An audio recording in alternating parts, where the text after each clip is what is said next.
Hello! Hello everyone, and welcome to the long-awaited Triangle Strategy Retrospective. It has been quite the ride playing this really freaking fun game, Triangle Strategy. It is the first game I ever streamed, and to this day, I think it's gonna become, and kind of still is, one of my all-time favorites. I mean, this game has so many good things about it, and a few things that I think need fixing, so hey, I mean, what better chance to talk about all of them than right now, after I just finished the Deathless Hard NG Plus, hecka fun Deathless Hard NG Plus run of Frederica Route. I guess, check out the entire VOD series. It's on YouTube. It's all there. And yeah, I guess today I'm just gonna be chatting about all the stuff that happens in Triangle Strategy, and pretty much anything else too. I guess this is kind of like an open AMA. Feel free to ask me anything about Triangle Strategy, or heck, I guess apparently Erent has requested a fruit tier list. Hello Erent, how's it going? I'm so down to make a fruit tier list. You know what? I'm gonna do that. I'm gonna do that later this stream. The fruit wars. We've already determined that apple is the best fruit. This is unnegotiable. But yeah, speaking of TriStrat, I mean, there's just so much to talk about in this game. Like gameplay in general, it's really good. Like, here's my quick summary. Here's like the first bit of TLDR on gameplay. This game's gameplay is IMO better than Fire Emblem. Like, I mean, it's not. Okay, I hate to say that because I'm such a huge Fire Emblem fan. Susan Tina, hello, nice to meet ya. Yeah, I very much love Fire Emblem. Okay, like, don't get me wrong, I have played almost every Fire Emblem game. The ones I'm missing are Sacred Stones. Sacred Stones 4 and 5, and I've also not played 3. But I have played every single other one. I've played many of them multiple times. I've played like all of Three Houses, for example. I'm working my way through Three Hopes now, even though that doesn't really count. So I guess that's kind of where I'm coming from when I say that I really freaking love the combat in Triangle Strategy. Like, heckin' combat is just amazing. And we'll get into that in a little bit more too. I did want to start with the characters, but like, that's kind of what draws me to this game. What draws me to this game is the freaking combat. Why is it so good? I don't know. Okay, actually I do know, and I'm gonna say it later. But yeah, so the thing that I think could use, one of the interesting things about this game is how they dealt with characters. And that's that's what we're starting with, because I have the tier list open, and heck, we're gonna go for it. I feel like, is it a good decision to start with the most controversial aspect of this entire game? I don't know, but heck it, that's where I'm starting, so let's go. Yeah, Erent, please airdrop your awesome muffins. This is like an actual thing. Freaking love those muffins. Also, muffins are great in general.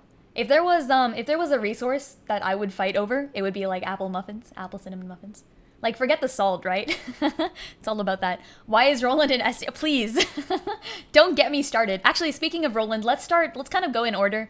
This tier list has a weird order going on. Like, we're starting with Plinius for some reason. Let's not go in that order. Let's go in like an actual character order. So first, this is let's label the C is for Quarantine Dust. How dare you? You know what I think. Here, F is for failure. D is for, I don't know, doing all right. C is for like cool. B is for like best. A is for like actually freaking awesome. And then S is for like, I don't know, special boy. It's just Quahog. F is for Flanagan. Why? You guys. You know all my triggers. This is a problem.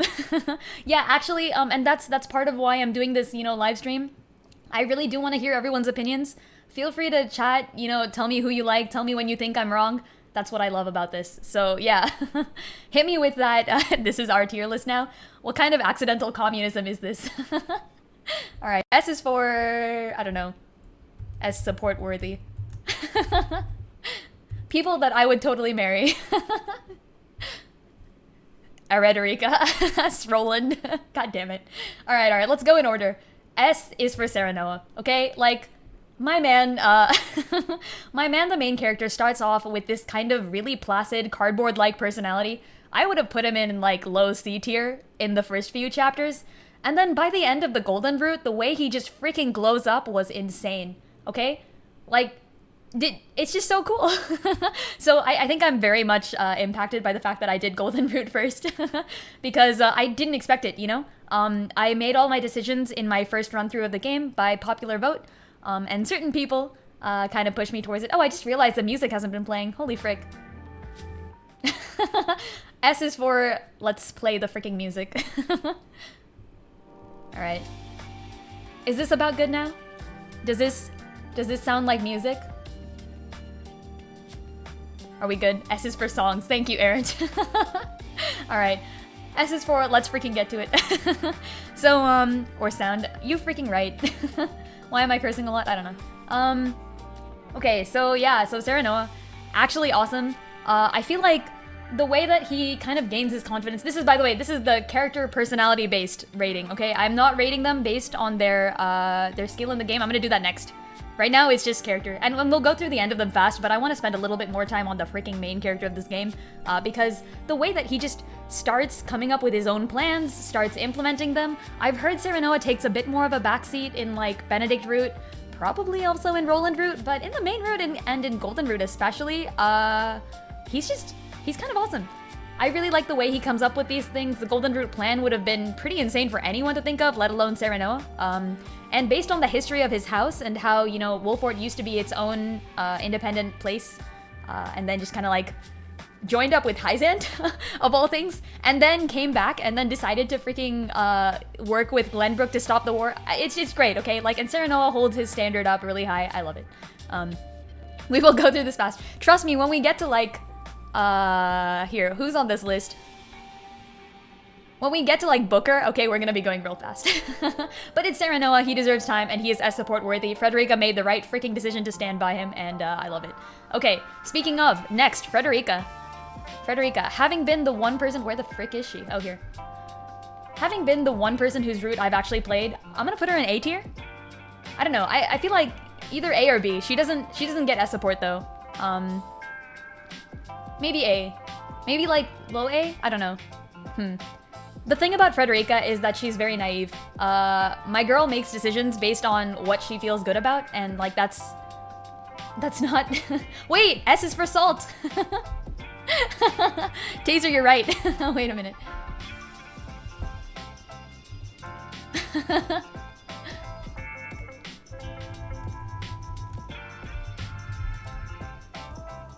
There. Done. Top tier S support. Yeah, Frederica is, she's like not really worth her salt, but she's a great character nonetheless, and I did like her route. I think just in terms of character and writing, she kind of comes off as a little bit bland. That's why I'd put her here. But other than that, you know, totally valid. People have already said this, but she's basically like the Moses of this fantasy world, okay? Like, she leads the Rosellans to safety, and that's great, and I love it. I think she's a great character. Okay, speaking of other better characters, where the frick is Benedict? Because Benedict over Frederica easily. I don't know, man. He's so smart, and maybe it's because I am the sort of person who very much sticks to utility-based characters in general. Like, I like it when characters think their plans through, and they come up with, like, proper things. Like, he's like, oh, okay, I guess Serenoa is giving up his entire kingdom. I guess we have to work through this. And he just decides to lure Exarm into his city, burn everything, and then make, like, effigies of the people there, and essentially rope all the townspeople into doing it, and then escape, too, so that none of House Wolfort actually gets overthrown. It's just Exarm showing up to an empty village and then getting, like, burned.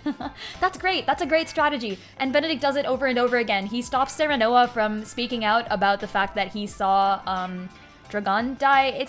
It's really good. Yes, he does, he does recommend a fair amount of arson, but that might be my fault.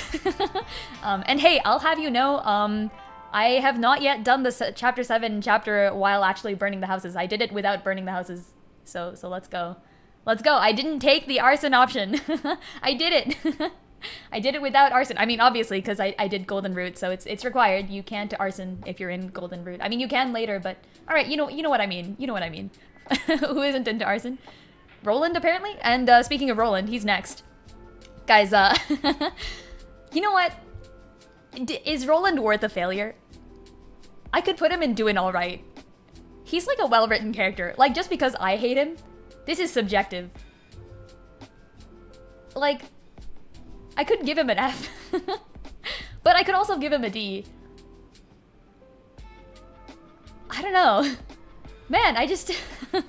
I'm torn about Roland. There are characters who really deserve failure status, and I feel like Roland may not actually be one of them, despite the amount of shade I throw at Roland. I think he's kind of worth his salt. He's a pretty deep character. I have never really seen a game treat a character like Roland gets treated, and I think that's kind of awesome. Like, the fact that he's just... I don't know, like, he shows up, you know, full of optimism and having a good life, and then everybody dies, and he gets depressed. Like, that's very understandable. So yeah, I'll give him, he's doing all right, you know, he's not bad. And with that, we've got our 4 main characters. I like the way that Roland makes his decisions. I just don't think they're good decisions. I don't like the way Frederica makes her decisions, but they are good decisions. Benedict is just great, and Serenoa is absolutely amazing and makes all the right decisions, except for when he chooses Roland, because apparently that is an option, and I'm gonna, I guess, have to do it at some point. Ugh. Alright, well, I think that's it for those guys. Let's, I guess, kind of just go down the list of playable characters then. Who's next? None of these guys are playable. Here. Okay, we've got our 4 mains, right? We've got, like, Anna. Anna is A for Anna. A for Anna, absolutely A for Anna. Does anyone, like, disagree with this? You can't. You cannot disagree with Anna being ranked as A. Like, come on. Is she above Frederica, though? I'll put her, like, slightly below Benedict. Anna being the sort of, like, mother of the crew, kind of, despite the fact that she looks really young, is really freaking awesome. And she also, I don't know, she's got, like, that mysterious air to her, despite the fact that she knows what she's doing all of the time. She doesn't make rash decisions. I think once she failed to protect Lord Simone, and that's basically her only mistake. She threatens the heck out of Lionel and their supports, which is awesome. I'm down for that. So Anna for A. What else we got here? Gila. Oh, yeah. You know, I'm kind of torn on Gila, too.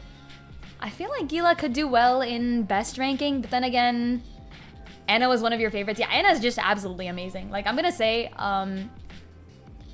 also, just...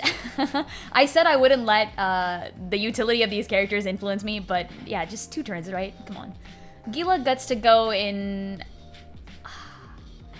As a character, she's a bit more nuanced than most of the other characters here, which I like. She's not just the normal retainer. She's kind of better than that. In fact, I might even put her above Frederica. Frederica is a one-note character, like just in terms of. So I do a lot of studies on like story writing and character development and stuff like that. I'll put Gila above Frederica for potential. She doesn't get covered much, but she has a lot going on that kind of just doesn't get covered.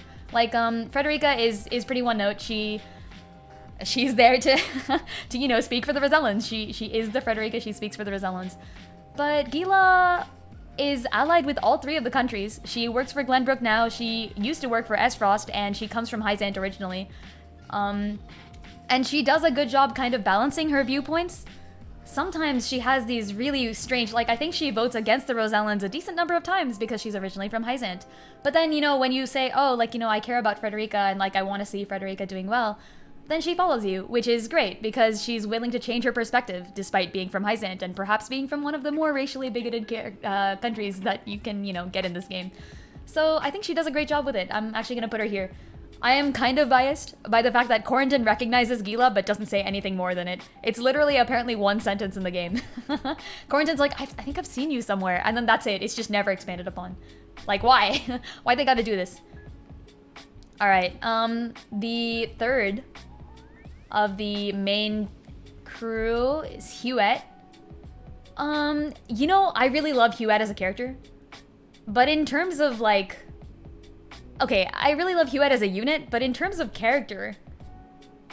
I don't know, she's very one-note. She's way more one-note than Frederica. Her entire personality is, I swore my allegiance to Roland and I'm never gonna let that get away from me, and I will support Roland in whatever he does. And this kind of gets torn down, too, because she doesn't support Roland. You can, you know, decide to just yeet Roland off a cliff and she'll follow you anyways. You can decide to kill Roland, probably, and that doesn't affect anything, and she still follows you. So despite the fact that her character kind of talks over and over again about supporting Roland and loving Roland, etc., the gameplay doesn't support it, and neither really does the character conversations. Also, I can't believe that Maxwell joins the freaking game and only has a character conversation with Huette and not with Roland, but that's a whole nother topic. She does have a bird. You know what? Having a bird is what gets her into best. She's bird tier. B for bird. I mean, it's pretty cool. Can we rate the bird separately? Alright, you know what? Separate rating for Floogie is, that's her name, right? Floogie? Or his. Maybe... You know what? Okay. Floogie A, like low A tier. Huette C tier. And together they make B tier. Yeah, like I really hate to do this to Huette, who won MVP, by the way. Yeah, like Huette freaking won MVP in my last voting. So I don't like this. I don't like putting her in B. She deserves better than this, but I can't. I really can't. Tom Rules, hello. The no Maxwell Roland side story is nuts. I know. Oh my god. Okay, I'm gonna get to that. We'll talk about character conversations after this rating thing. The bird's name is Floogie, I think? Right? F-L-U-G-I-E? Is that right? Yeah, character art, S tier. Battle, obviously just one of the MVPs, but yeah, unit, not great. And with that, the last of our units. The last of our main units is the absolute unit himself, Eredor. You know what? I like Eredor, okay? Like, yes, he's one note, but he's slightly better than one note, okay? Frick, I'll put him after Gila, but ahead of Frederica. Because, I don't know, I have a soft spot for guys like Eredor who just kind of, and the thing is, he's not like Huette either. He doesn't, like, proclaim eternal loyalty. And the thing is, even if he does proclaim eternal loyalty, he proclaims it to Serenoa, which matches the story, right? So, like, both Anna and Eredor are caught in the sort of divide that happens when they support Benedict over pretty much anything else, but the one thing that they would betray Benedict for is Serenoa. And the story forces them to, obviously, when you take Frederica route, because you end up kicking Benedict out. The sort of moral, I don't know, I guess, dilemma that both Anna and Eredor face is absolutely insane, and I freaking loved it. So, hecka support for Eredor. I really like him. Besides, yeah, Tom Rule's perfectly great point. In fact, like, this is the best point. He kind of keeps Benedict in check. So Benedict is all logic, almost no heart. Like, he's got a little bit of heart, but mostly it's just like, all right, yeah, I want to, like, I want to win. I want to keep House Wolford safe. I would do anything for House Wolford and the people that are in it. And that's great. I love that. But Eredor is all about, like, come on, we gotta do things the righteous way. We gotta, you know, gotta honor and loyalty and chivalry, and Lord Simone did so much for us and we need to pay him back, and that's what Benedict thinks too, but they think it in different ways, which leads to interesting dynamics. So I'm a fan of that. Also, I think the first support conversation I saw in this game was Eredor Corentin, which is where Corentin is studying how to create non-melting ice. and Corentin is like stop bothering me, Eredor. I need to work. And then Eredor is like, oh, come on, kid, you can relax a little bit. So he takes him out for drinks, and then Corentin gets drunk and rants about the government. I find that hilarious. By the way, it is a direct parallel to Dragon, who also gets drunk and rants about the government. I just want to say, Corentin and Dragon, a lot more similar than you might think. Fire Mage, Ice Mage, getting drunk and ranting about the government, working for sketchy people, almost getting assassinated. It keeps happening, okay? All right, well, anyways. Benedict would sacrifice me for a cornchip, and that is what I like about him, okay? Listen. You know what? Freaking Benedict gets... Wait, no, not above Serenoa, but Benedict gets S support tier. I'm moving him up, okay? I like Benedict a lot. I really do. I think for those of you who were there when we saw the young Benedict cutscene, I was like, yo, damn, I would smash that, and I kind of would, TBH. Young Benedict is kind of hot. But then again, he was also hot-headed, so I don't know. Alright, anyways, rest of the playables. Let's go through them. Wait, are there duplicates of characters here? Oh, there are. I think everyone's duplicated. Wait, what? What is this? Alright, whatever. I guess we'll keep going and this would be fine. Alright. Speaking of playable characters, who do we kind of recruit next? Oh yeah, Rudolph and Corentin. Okay, oh frick. I have a conundrum with Rudolph because I did not use him like a single time. I used him in one map. That was the chapter 3 map where he's required. But in terms of character, I kind of like him like more than Huette, not gonna lie. So Huette is like low B tier. Rudolph, just in terms of being, like his backstory is really nice. I liked it. He was a smuggler of the salts. And then he tries to get a pardon, but, you know, it doesn't work. And he gets exiled instead, like, holy frick. And the thing is, he only really smuggled salt so he could save, I think, his dying sister, I want to say. But then by the time he had enough money to save her, she had already died. And he realized that all he'd be doing was for nothing. That's depressing, man. I like that. So huge fan of Rudolph, and the fact that he kind of just keeps going. He's like, fine, okay, I've been exiled from my homeland. I guess I'm joining these weirdos now because I have nothing else better to do with my life. That's awesome. All right, and then yeah, I just you guys already know where I'm gonna put Quarantine. Listen, if any of you thought anything other than Quarantine going straight into like top S tier, you'd be completely wrong. This is like, Quarantine should start with an S because S for Quarantine. I like depression and drunk ranting against the government. No, I mean, well, like, yes, but I mean, listen. All right, I think here, okay, I'll give you my valid reasoning, okay? I did actually go into the game already liking Quarantine because I played the demo before this like a year and a half ago, whenever the original demo was, and Quarantine basically like saved the entire level for me. I'm also kind of a fan of, like, you know, this research sort, like, he's hot, okay? Like, I'm just saying. So that definitely influences it. But even ignoring all of that, just in terms of character writing and persona, it's freaking amazing. Quarantine is, specifically, he gets introduced to you as Lila's assistant. He also gets called hot, like a random, a random soldier calls him hot in Glenbrook. Dude, I don't know if people remember this, but I was like, dude, I am that soldier. All right, anyways, so he's introduced as Lila's young assistant, young strapping assistant. He has not been the assistant for long, but he knows he holds some level of political power for being there. And I guess let's rate Plinius while we're at it, because this is like the only chance we're gonna get to talk about Plinius. This is Plinius. No one probably remembers him because he is a minor NPC. I don't think he's important in anything else other than Chapter 3 Quarantine. But I really do like him. Like, obviously, despite only having, like, one line in the entire game, Plinius exists to flesh out Quarantine's character by essentially taking Lila's research, which now we know what it was, by the way. We know what Lila was working on. That was some real illegal shit going on there. And so Plinius took some of that research and left, right? He was like, I can use this for, you know, good, and we're using it for very clear evil. I think we can do better than this. So he takes that stuff and gets out. But Quarantine now has a dilemma, because he knows what Plinius was going to do, and Plinius is his friend, or potentially mentor. So he's stuck, right? He can either turn Plinius in, or he can support Plinius and help him escape. But he decides not to. He decides to just essentially stand aside. And it's great. It really works out. It's actually perfect. And then the fact that he stood aside essentially just, I think, wears at him until he decides to join your army. And I think... tuned in for intelligent character discussion, staying tuned for hot or not commentary. You are going to get both. And after this, I'm going to rate them based on their unit utility. That is what I'm doing. I have so many opinions on this game, trust me. Oh, trust me. You might have thought like, oh, Lynn doesn't possibly have material to talk about for the entire 2 hours. Oh boy, Lynn has material. Lynn can talk about things for like 4+ hours if she wanted to, but I'm not going to, listen.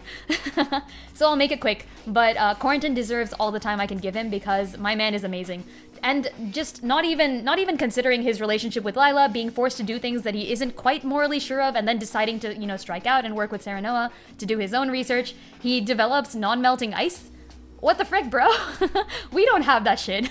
I want non-melting ice. That's great. He's so good. Quarantine is S, making me regret going to Esfrost and missing out on him.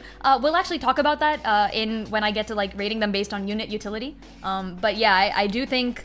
and also, I've heard that Quarantine is the default option. Apparently, if you manage to somehow tie the votes or whatever, like, I don't even think it's possible to tie the votes, but I heard that it's the default option to go for Quarantine. But yeah, and leaving aside all of that, like, I'm still talking about Quarantine. Yeah, that's right. Quarantine also knows a whole lot of people here. He should know pretty much I don't know, like a large subsection. He knows Medina for sure. They worked in the same place, right? Like they were both Lila's, I guess, students at one point or the other. He should know Milo. He should have seen of her, like, you know, things. He's recognizing Gila. It's an interesting thing that I really wish they had expanded upon, but they never do. Anyways, that's Quarantine. I'll put Plinius there for now. Who else is playable? Let's see. Objection, Eridor is clearly in the top bracket. You know, I do like Eridor. I really do like Eridor. I'm gonna put him one above Gila because Gila has a lot of potential. I said that, right? I said I rated Gila based on potential. I guess I can't really do that. That's not too fair.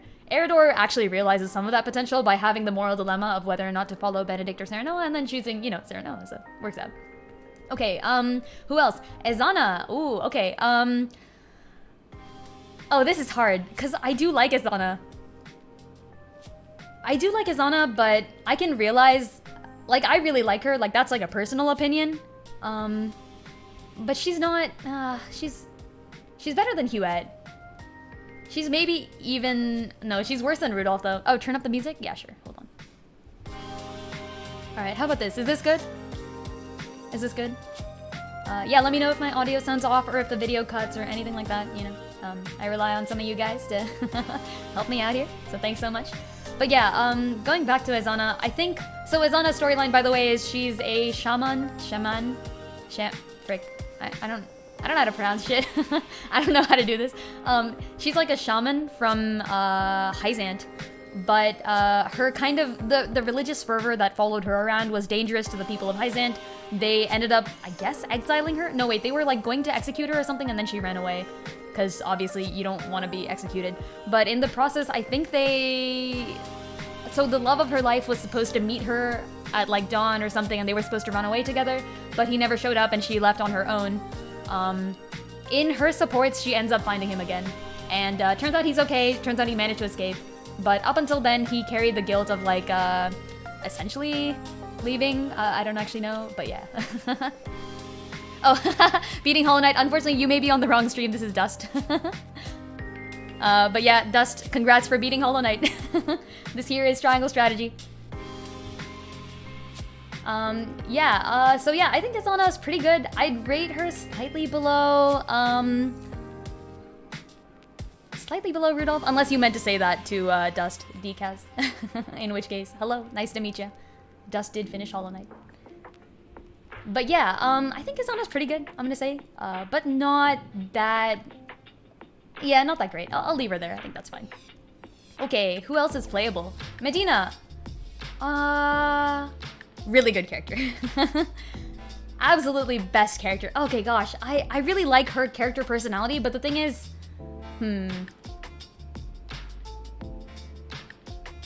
Above Eridor, maybe even? You know what? Okay, Medina goes top of the A tier. Above Anna, too.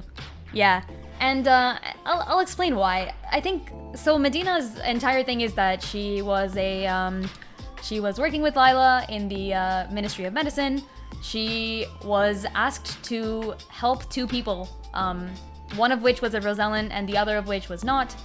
And Lila specifically comes up to her and says, don't treat the Rosellan first, you have to treat the other one. And once again, in retrospect, that becomes a lot darker because we know exactly why Lila's asking for the Rosellans to die. She needs their bodies to turn into Elfric.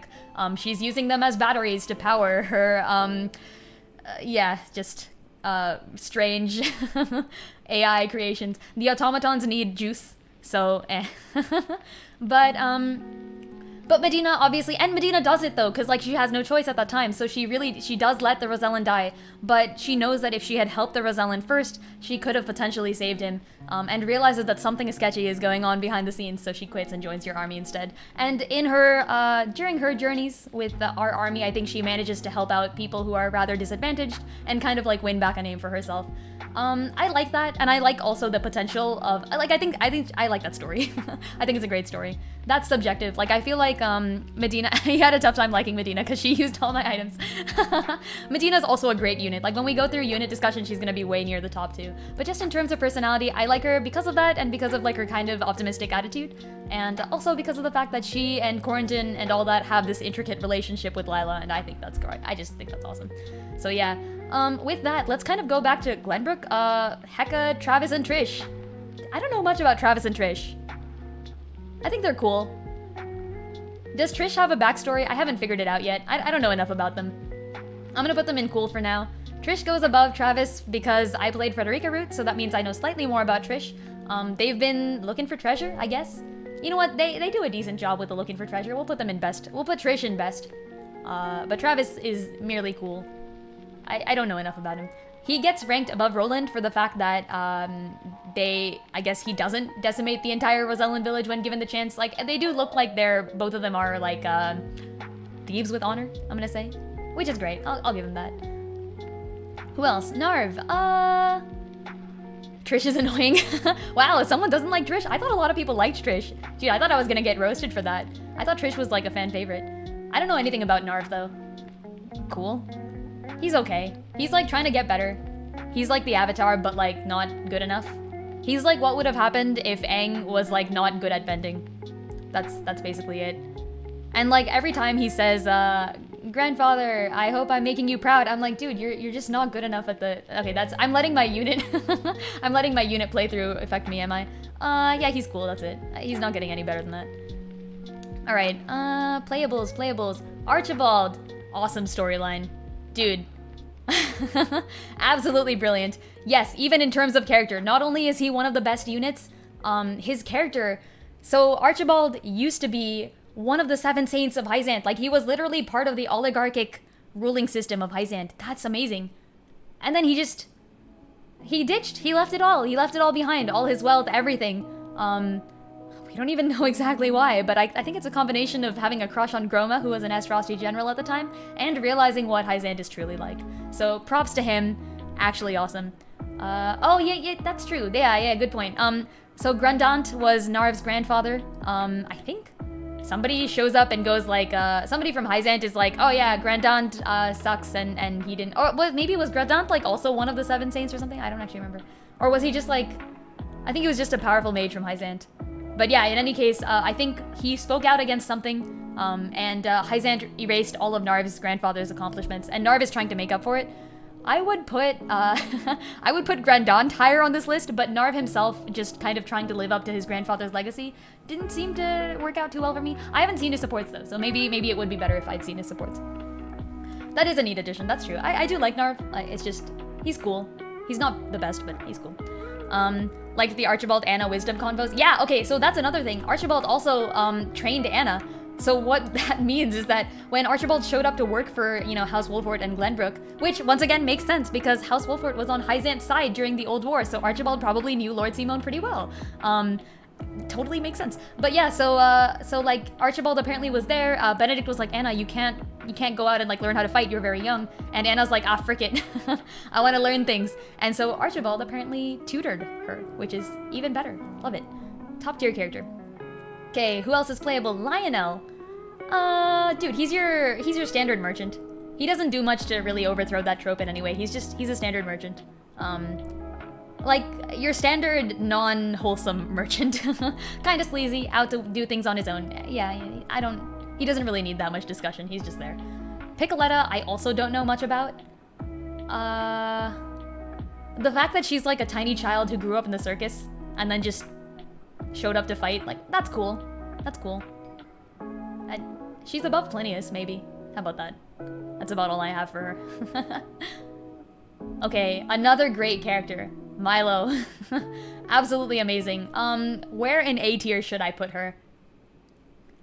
Despite yeah, if this is a hot or not conversation, oh boy. Let me tell ya. Milo looks freaking awesome. I'm just saying. Absolute smash. But yeah, even in terms of character, I think she owes her life to Idor, maybe. Either way, she's forced to serve Idor pretty much. And Idor, not being the best of people, doesn't really actually help her in any way. And the conversation that you have to introduce Milo to you is the one where she and Lila are talking about, once again, in retrospect, we know they're talking about the human juice. They're talking about the bombs. They're ready to blow people up with this human freaking juice. And yeah, Milo just absolutely wrecks Lila. She's like, listen, you think you're doing this stuff for the good of all people, but you know what this is really being used for. Don't pretend you're on some high morality road. And Lila's like, I know, like, stop it. God damn it, freaking Dog of Edor. It's so good. Such a great convo. And Milo only cements that place further with the actions she takes during the story. Heck, you know, being story relevant just puts her at the top of the A-list. No, you know what? I would smash Milo. Heck yeah. Worth her weight in salt. Really good character. If you pick the Benedict route, I definitely thought she was gonna be the assassin. I thought she was gonna assassinate Lord Simone for sure. Like, I was like, okay, it's gonna be Milo, probably no one else. And then Milo steps up and saves his life. I was like, yes, this is great. And then she joins your army. Absolutely brilliant. She is a required character. She has dialogue. She's got great relationships with Lila and Corrington. The fact that she like kind of taunts Serenoa every now and then. She's like, haha, a man with your smarts is someone I'd consider getting with. And Serenoa's like, listen, I'm engaged. Absolutely hilarious. Yeah, and her support conversation, because everyone in this game only gets one support conversation, is tending to her plants. Yeah, and talking to Anna, which, by the way, I think is kind of strange. So I think one downside to Milo is that her support with Anna should have been a support with Milo. It's just that the format of this game supports is that I think every character gets one support conversation with one of the main 8 people. And that's it. So I don't like that. It doesn't make any sense because she's talking with Anna about poisons. Like, yes, that's great. They both use poisons, but Medina really should have been there because Medina is the one who specifically uses apothecary poison recovery pellets as poisons. So like they're like, oh yes, sometimes you can use a poison and then you don't use it. Like, that's just like not good gameplay integration or gameplay story integration. So I didn't like that. But other than that, great conversation. Other than the fact that Medina should have been there too. So yeah, top tier, Milo, love her. Decimal. Actually, you know what? Let's not do decimal. Let's go a little bit out of order for this. We'll leave the fancy ones for last. We'll kind of go through in normal order. Jens. I love Jens. I think he's actually really good. I'm gonna go above Anna for this, actually. Jens is decently complex. He's a, like a smith. I have a fondness for smithies. But he's a smith that once created some weapons. I think his weapons broke, and the soldier who was using them lost his life. Ever since then, he kind of strove to become better. I've only just started seeing his supports, so I don't know too much about him yet, but I know that he was well aware of the fact that Esros was going to go to war because he was commissioned for certain weapons, and that takes a little bit of smarts to figure out, so I'll give him that. I really like Jens. His character is great. He's a smithy, so you end up talking to him a lot, and yeah, he's a good guy.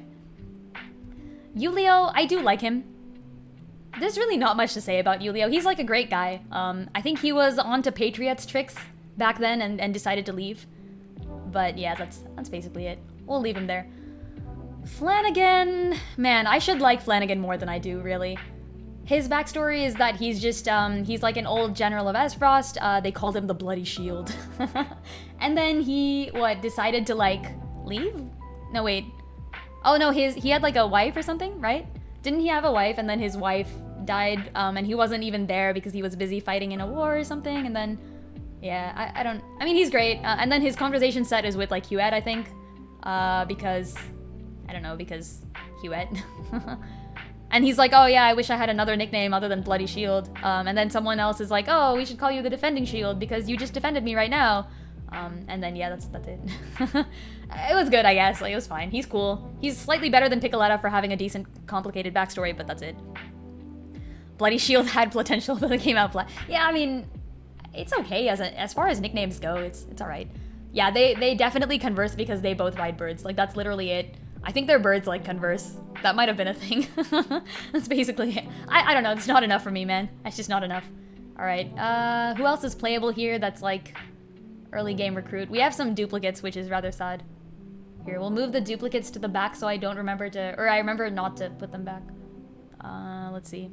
Oh, he learned his wife was sick and then didn't make it in time. Yeah, I think you're right, Sylph. Which is like, it's fine. It's, okay, so I've read a whole lot of fantasy stories before. Like a really large number of them. But, so if I see like any tropes that I've already seen before, I'm like less impressed. Unless I see it done very well. Which, like, for example, Eridor, I have seen that done before, you know, like, swore loyalty, now forced to question his beliefs. I think that was done well, so he's still ranked high. Flanagan, I've seen that trope way too many times. Like, oh no, I was at the war, and then my loved one died at home and I wasn't there. Like, that's okay. I want Flugy support convos like talking to Boldy and Hades. Yo! Imagine if you could walk up to Flugy in the encampment and just, I don't know, like, wait, you can't gift anything to anyone. And I just realized that. Wow, I'm so used to the whole gifting system that they started off in Fire Emblem Fates and in Three Houses. But Triangle Strategy has no gifts. You can't gift people things. They should have done that. I want to give people healing pellets like, here, just take this, sucker. You need it. They called him Bloody Shield because he fell from his bird too often. Holy frick. Hewitt is like, listen, I kind of admire you, but you need to be better at this.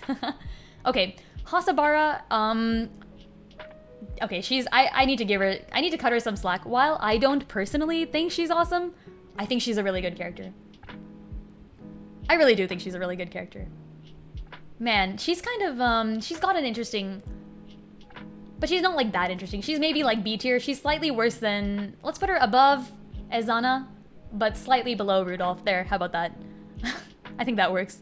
If you could pick Flugy to replace one person in the encampment. Oh, man. Actually, back in Fire Emblem Fates, it used to be that you could essentially... I think the people who run each of the encampment things are randomly swapped. So you can definitely have, like... Prince Xander of the Kingdom of Nor running your, like, I don't know, armory for the day. Like, he's like, alright, what do you want? I would pick Roland. Roland is the barkeep now. He is no longer Prince. He gets dethroned. Yeah, Hasabara is great. I think she lost her son in the war. And her son's name was Theo, by the way, which coincided pretty well with when we were playing Celeste. So I'm just saying, I think Theo got warped into Celeste. That's why his plane crashed in the middle of Celeste Mountain. He actually comes from Norzelia. That's my top tier headcanon. But yeah, I think Hasabara is great. She had to kind of learn to get over the death of her son and you know, just make her way in the world again. And that takes a lot of effort. I applaud her for that. So top tier. Good character, but like that's kind of what she has going for her. So that's it. Theo also Gachapath. Yeah, you're right. There's Theos everywhere. Theo from Gachapath doesn't really look like Hasabara though, versus Theo from Celeste, who actually kind of does look like Hasabara. His soul went to the gacha. He sold his soul for gacha.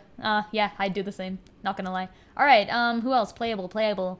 Let's see... Oh yeah, okay, are we on specials now? I think we're on special characters.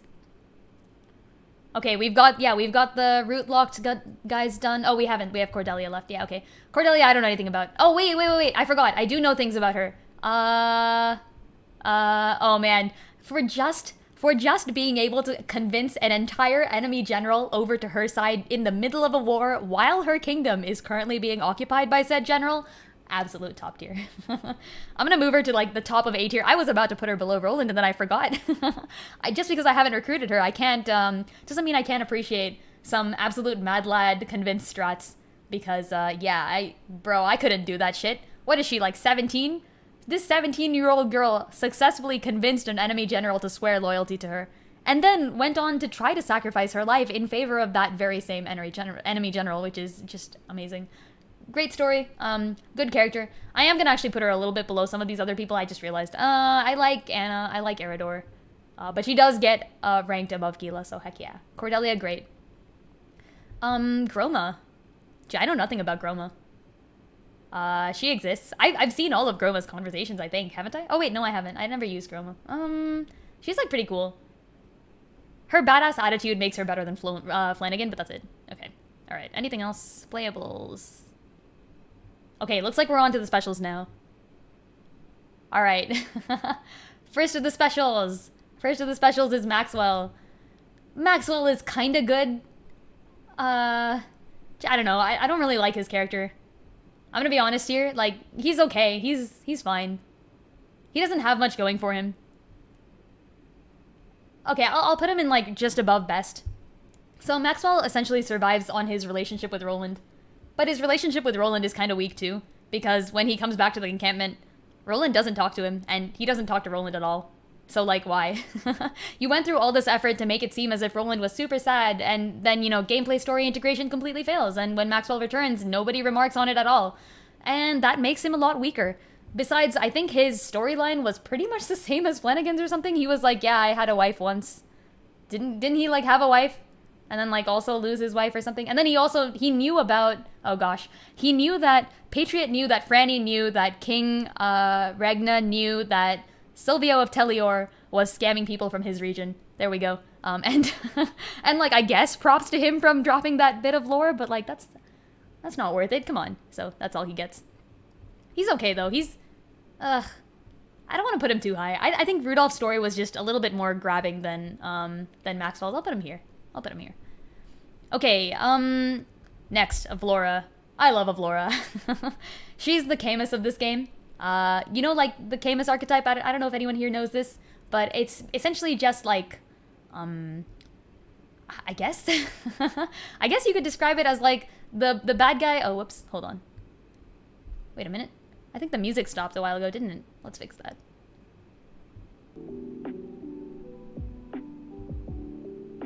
There we go, yeah. Yeah, she's like a bit of a Camus archetype, which is essentially just like, I don't know, they show up. They show up and they decide to ally themselves with the evil side, and then they kind of just don't convert. Except for Avlora being actually recruitable in this game. I did like that. I liked the fact that she went through this entire... She went through this entire arc of, like, learning that Gustave never really cared for her and wasn't including her in things despite calling her the general of, you know, Aesfrost and all that. She idolizes Chroma, which I thought was really cool. Imagine what would have happened if they had a conversation. I guess we'll never know, because Triangle Strategy doesn't do actual conversations between two people in the army. But she's pretty great. I'm gonna put her right next to Cordelia, where she belongs. Heck yeah. I love him. Maxwell is like the equivalent of Titania. Yo, those are bold words. I really like Titania. I think...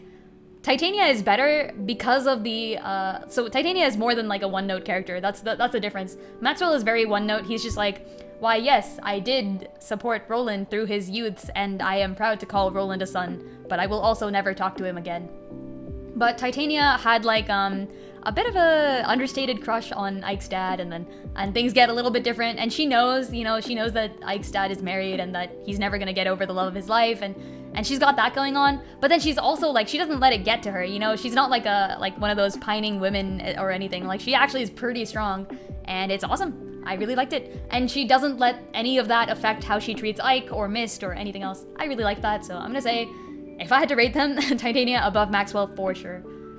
Alright, down to the final three specials. The final three.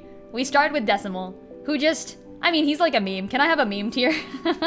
Meme tier character. I guess he's like top of best, okay? Like best for, he's good, but like, I mean, is there any character depth in Decimal? Not really. He exists to kind of just explain that Lila was originally experimenting with this sort of shit, and then I guess sold him off for money? Question mark. I don't know how he ended up with that merchant, but he did somehow, so whatever. Giovanna, I know nothing about. Oops, she doesn't deserve to be that low. She's like cool. Heck, I think she's like cooler than Travis and Plinius, but I really don't know anything about her. Maybe there's more to find out, and when I do find out, I'll put her higher, but that's it. He's a prototype. Yeah, I think Lila's first experiment with using human juice was putting it into Decimal, so I guess, like, he's maybe 50 Rosellans in a box. That's really dark, but I think that's what he is. He's literally just 50 Rosellan corpses in a box.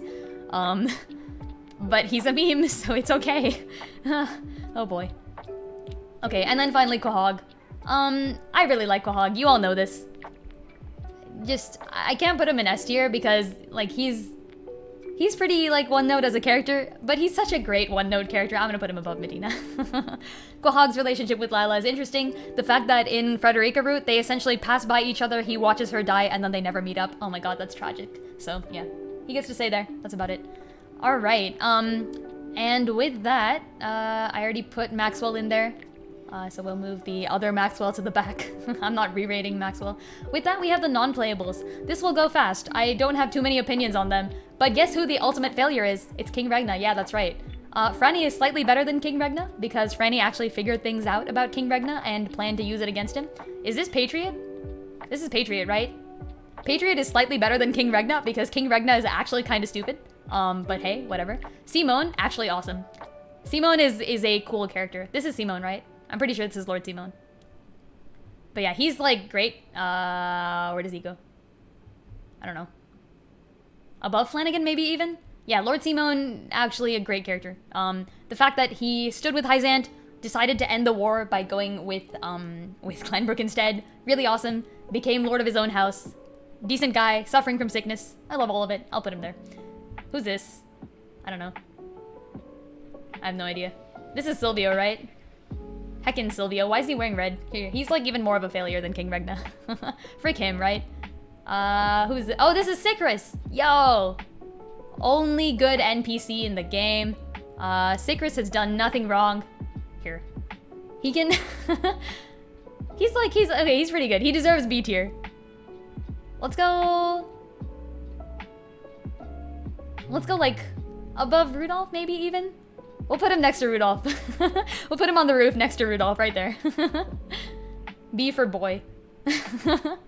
Alright. Erica and Thalos, yeah, frick them. They're both failures. They're not even, like, well-written characters. They're just your average bullies who do absolutely nothing different than usual. Dragon is a really good character, though. I like how Dragon starts off with a conversation against Lila. They talk about their diverse opinions. Dragon gets drunk, rants about the government, and then gets assassinated. Heck yeah, love it. It's honestly a bit more depth even than Frederica, I think. Despite the fact that he only shows up for the first bit. So I'll put him right below Frederica because Frederica does get a lot more screen time, but heck, close enough. And we'll put Svarog right next to him. I think Svarog just has a very interesting stance in this entire game. You can recruit him to your side if you pick the salt smuggling option. And then, you know, if you don't, you're stuck with just chilling. You know? You're like, oh, okay, I guess he's angry now. Oh boy, I'm gonna get shot down by freaking Svarog. But otherwise, he's a great guy. So, yeah. He belongs there.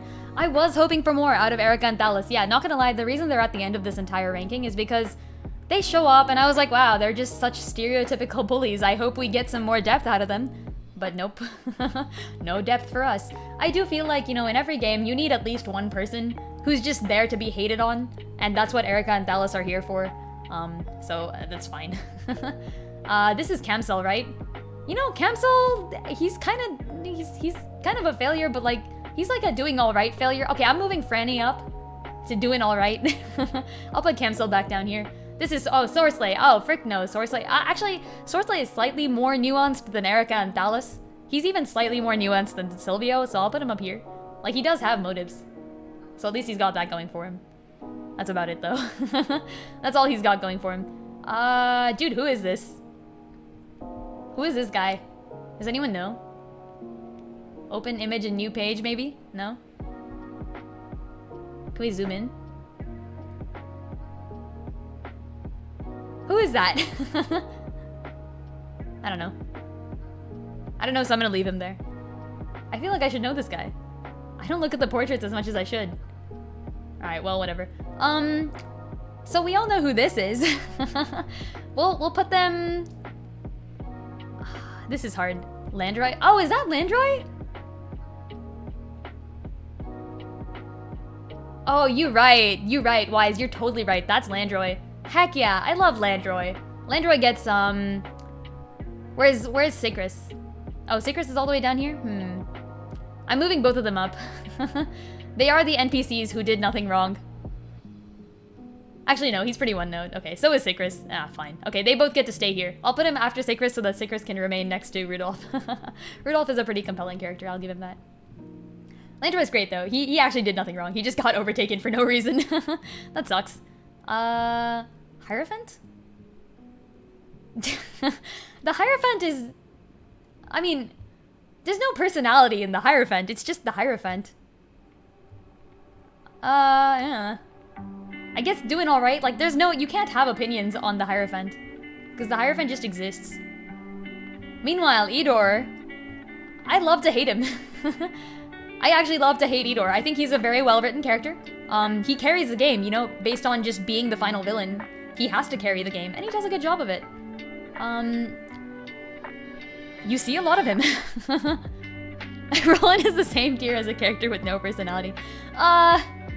Yeah, you know, I'm not even moving Roland. Like, he deserves to be there. Listen, just the fact that, okay, he's a good character. I might move him up, but he's like, he's so controversial that it knocks him down multiple tiers. I'm actually gonna put Idor in, like, top tier of cool. Because without a good villain, where would the story go? And speaking of good villains, one of the best villains, Gusadolf, for sure. right? He's the early game villain. In some cases, he's probably the final boss. I haven't actually played a route in which he is the final boss. But once again, a good villain has to carry a story. And in other words, a story needs a good villain to be carried. And I think both Idor and Gustadolf do amazing jobs of that in different ways. Idor starts off obviously as an ally. You are being attacked by Gustadolf and you need to go to him for, succor. And then Gustadolf just does a great job of being a early game antagonist. He shows up, he conquers your kingdom, he rules it better than Roland, and then kind of just leaves when you take over the kingdom again. So, good stuff. I didn't really see him do anything particularly bad other than some slight nepotism, and honestly, why are we accusing people of, that's fine. We do that, so it's okay. Alright. If you all thought I would put Lila anywhere other than top tier, you would once again be completely wrong. Lila, I think, is just the character in this game that has the most moral complexity. You have a person who, I don't know about this whole woman in STEM thing, I'm not gonna freaking bring it up, but she does an amazing job as the Minister of Medicine, in a society that seems to be, strangely good at medicine. So, it's actually amazing how well she gets treated, right? She's at the top of this entire civilization. But then you realize that perhaps she's not all into the stuff she's doing, right? And perhaps this hospital that Lila is running is a little bit more sketch than you think it is. And then you go in through her books and you find out that holy shit, she's up to some really bad stuff, right? She's been juicing Rosellans and using them to power robots that may or may not be taking over in this religious autocracy. What the frick, right? Absolutely insane. And the thing is, you kind of suspect it, but you don't really suspect it. She's up to some terrible shit, right? And the fact that we see her forcing Medina to kill a Rosellan, essentially, by not treating him, is is pretty much a sign of badness. But then again, we've only ever seen good things. She heals Cordelia. She saves Cordelia's life after Cordelia takes a spear to the gut from Roland. So, she does a lot of good in the world. And you see her talk with Milo and she's like, listen, I didn't want for this to happen. I was planning on using the Elfric as a magical source. I was planning on healing people with it. But the way that Idor saw my research did not actually help with my own ambitions. And Idor is forcing me down this path. But I've gone in too deep now. And if I were to let go of this path, people would kill me immediately. I don't deserve anything other than this path, so I'm stuck here. But in return, I don't want the same for my son, and so I will give my son to someone else and hope he lives a better life than I'm able to. That was so good. That whole thing was amazing. I freaking loved Lila. Absolutely great. Hey, DJ Grooves, how's it going? I am ranking the characters of Triangle Strategy. It's a top tier game. I'm kind of explaining the characters as I rank them, so I don't actually know if some of the people here may not actually know Triangle Strategy. They're great characters, I promise.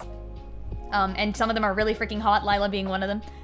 Yeah, DJ Grooves, I just finished the Deathless Hard, New Game Plus run of Triangle Strategy. It's a great run, highly recommend, super fun. And yeah, I'm gonna be ranking the people here on utility, but first I'm ranking them on how hot they are, and how much I like the character. I promise it is more of a character discussion. Don't save that Rosellan for anything but the juicer. Yeah, basically.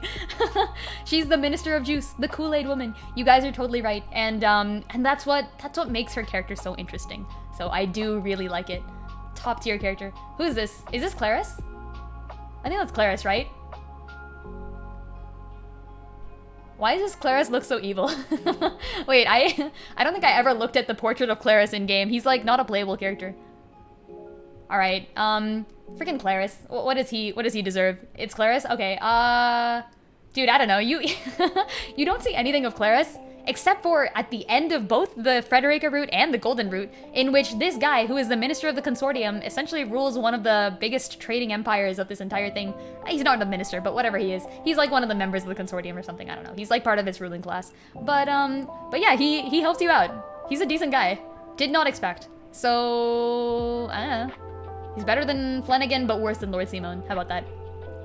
Yeah, for having the absolute guts to disguise the members of the rebellious force as fellow merchants, and then break into Hyzant, and then literally clobber a guy on the head when he tries to question you. That's actually really awesome. So I really like that. It happens in both Golden Route and Frederica Route, and he's definitely willing to stand up for you. He was kind of willing to almost give up his own status for you, and it is kind of implied that you'll be paying him a lot for it, but honestly, he's giving up a lot for that, so I'll give it that. You see Claris and Benedict route? Oh, this is earlier? Am I supposed to know more about Claris? I feel like you see him in chapter 2. He says, "Hello, nice to meet you, Prince Franny," and that's about it. I don't remember anything else of him. Does he do anything else? Yeah, I don't remember anything else.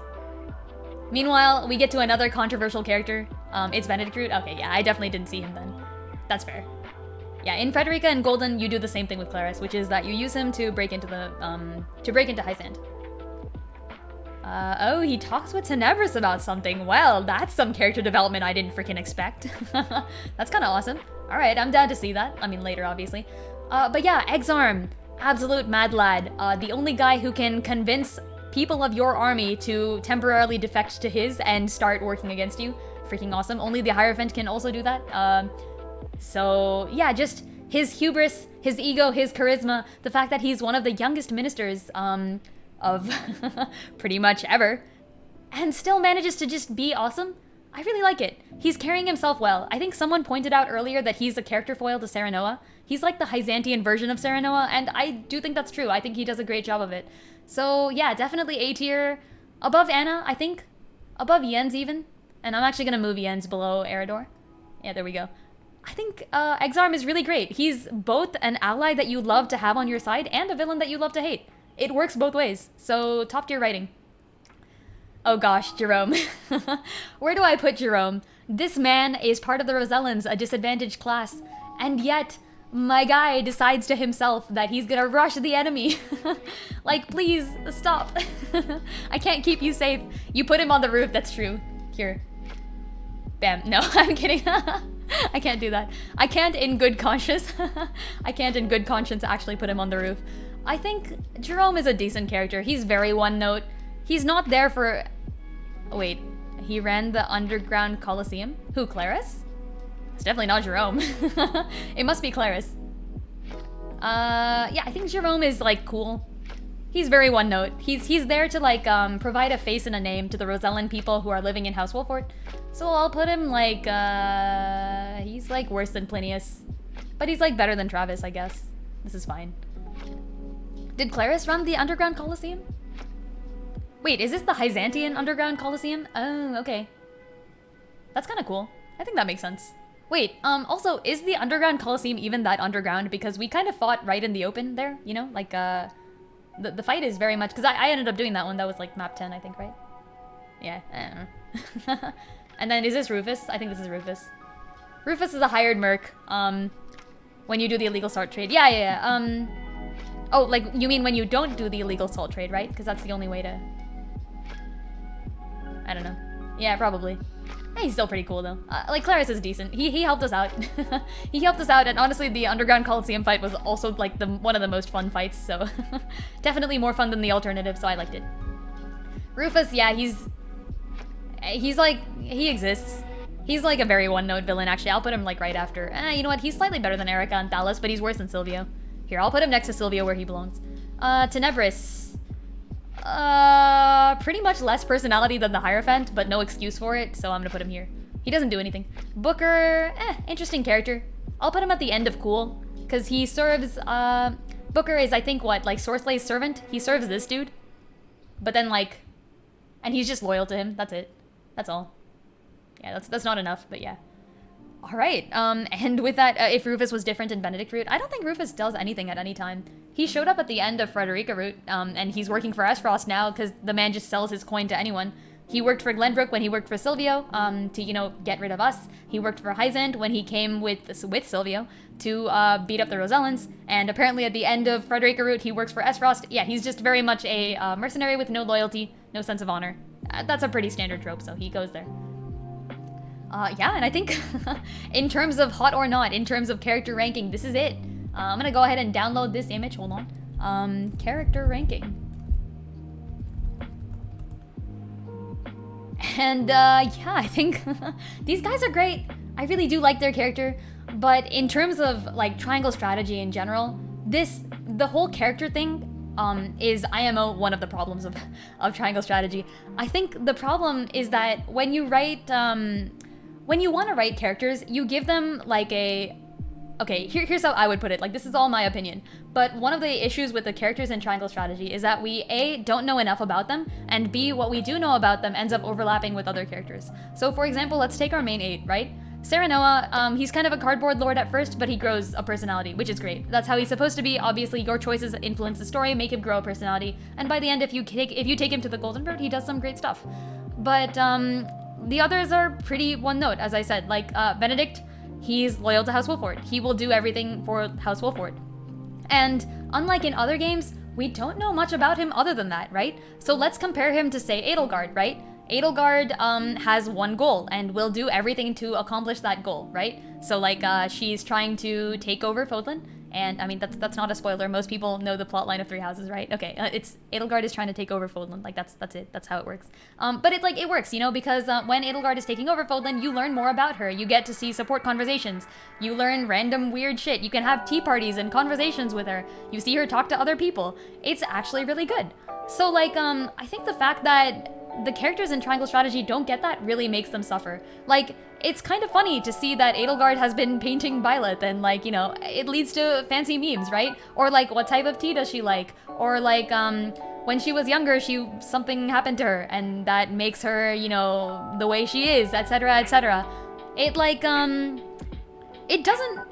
we don't get any of that, right? And like, let's even take characters from older Fire Emblem games, right? I think I've used this as an example before, but like a really good character is someone who's also become a little bit more popular recently because of the FEH ult. Let's go. Lon'Q. So for those of you who have played Fire Emblem Awakening, this is a minor character, no spoilers really involved, but Lon'Q is a character who is a swordsman. He's your normal Myrmidon. He's kind of like an assassin. He's really chill. And his quirk is that he's scared of women. Like, really scared of women. As in, like, if he were to fight a woman, he would lose pretty much almost automatically, and he does, and that ends up being a point. Also, Escumeo, hello, spoilers. Yes, indeed. There are spoilers here, but not too many of them for Fire Emblem Three Houses. I do think everyone should play that game. It's a great game. Triangle Strategy, also a very, very good game. I think they have different strengths. And I will get into Triangle Strategy's strengths in a little bit, but right now one of the weaknesses is what I'm discussing, and that's character. But yeah, so like Lon'Q, right? His quirk is that he's scared of women. And you're like, what the frick, right? Like, that doesn't make any sense, but it makes him interesting. Like, why is he scared of women? What the frick? So you talk to him more. He's like very, very, he's a normal guy. I think one of my favorite quotes from him is that you hire him, and Chrom is like, all right, listen, are you okay with just being hired onto my army? Like, you worked for someone else until very recently. Is this fine? And Lon'Q's like, I don't know, man. You give me the orders, I stab people. That's just how this works. And and like, that's true. I liked it. It was great. You know, he's got this kind of curt personality, and it's nice. But then you find out why he's scared of women. It turns out that when he was a lot younger, he had like a girlfriend, I think, and he was very poor. The girlfriend was from a richer family. He went somewhere, I don't know, and then like a bunch of bandits killed the girl he was with, and I think her name was like Carrie or something, I don't know. But Lon'Q ends up taking the fall for this, and her parents blame Lon'Q for her death. It's just like, essentially everything that could have gone wrong with his situation there went wrong, and he was forced to essentially leave his country and come work for Basilio and Regna Ferox. But all of this led to him not necessarily being scared of women, but being being scared to get close to one, just in case something like that happens again and he fails to, you know, protect the woman and ends up taking the fall for it. Which is interesting because characters like Lisa will draw this out of him, right? Lisa's like, why are you doing this, bro? Like, first of all, I think we're all capable of protecting ourselves here. This is an army, we all fight, right? And second of all, like, you need to be more open to people. It's really good. So all of that was just kind of like a minor character who does not play a role in the story at all, right? But he gets this much backstory just by conversing with the other characters. And you end up kind of figuring it out, right? Even in the older Fire Emblem games, characters like Lucius, you don't know much about him from the story. He's a priest, he kind of looks like a woman, and that's about it, right? But then when you start reading the backstories, you realize, oh, like he used to work for Raymond, and you know, like certain things happened, and certain things will happen to him in the future. All of it paints a picture of a much larger character archetype that ends up subverting some of the tropes you think are real, ends up kind of playing with some of them, and it all works together really well. The problem with Triangle Strategy is that it doesn't do this. Triangle Strategy's characters have, I think, one conversation total, and that conversation is forced to be with one of the 4 side characters. So I think everyone gets one conversation with either Anna, Huette, Eredor, or Gila. And that's basically it, right? And that's really not enough. That's not enough to expand on any of these characters.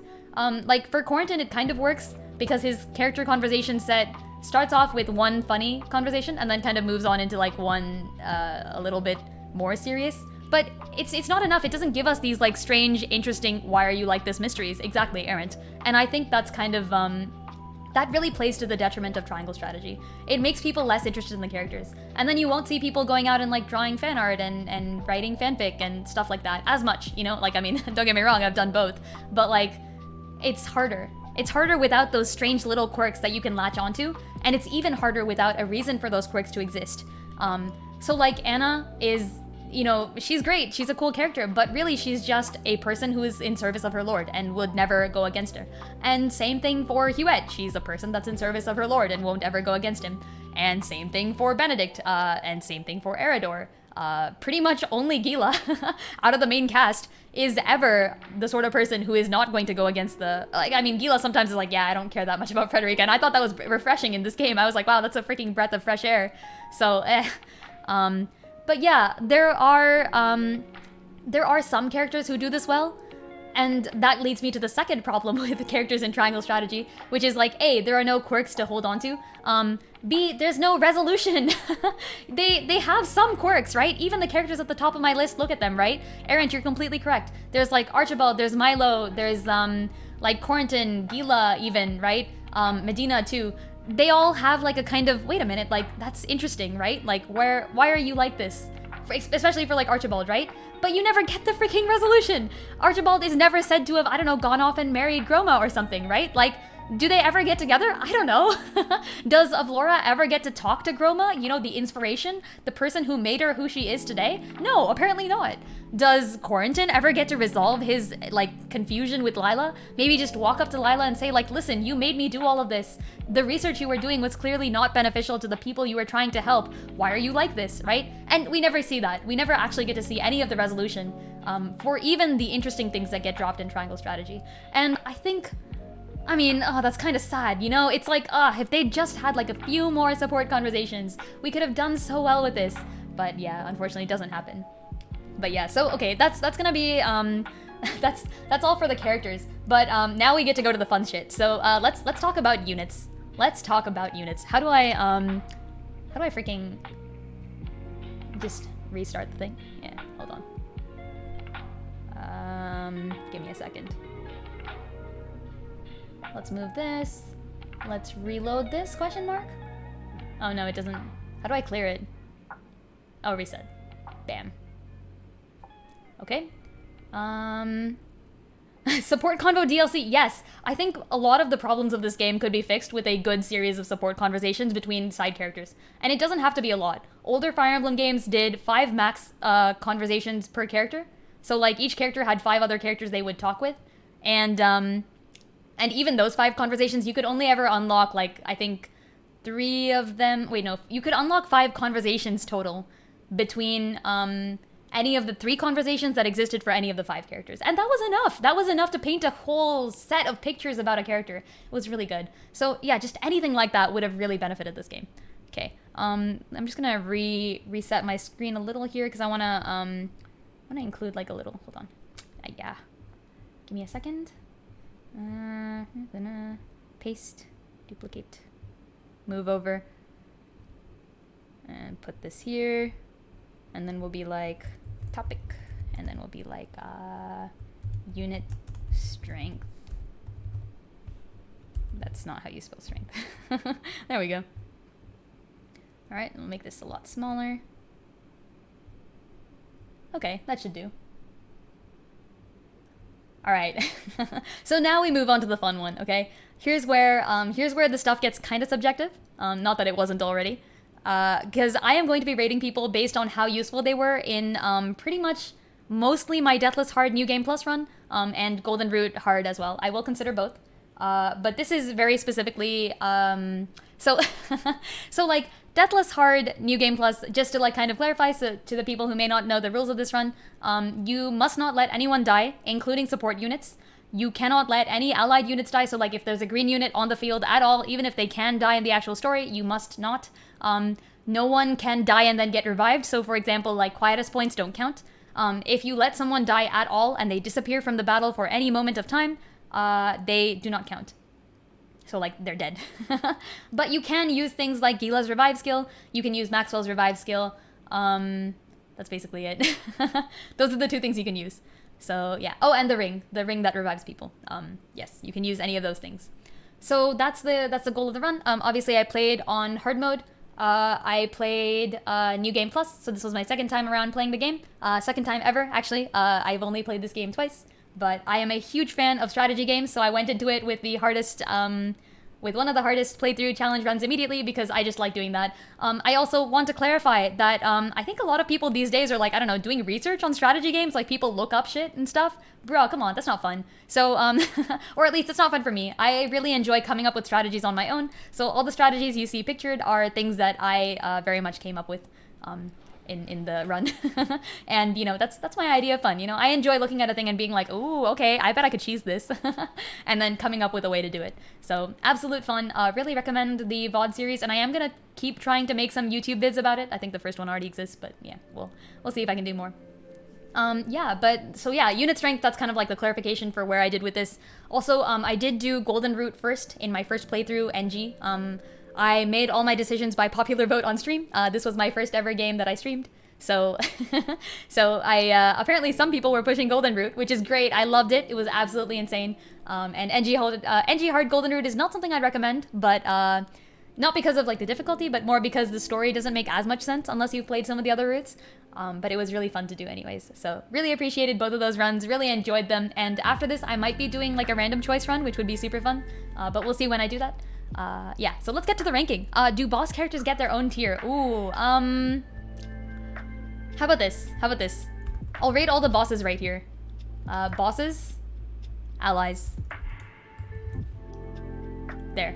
And then I'll use the other 4 rankings for unit utility. So like, just necessary. Frick. Necessary. Really useful. Kinda useful.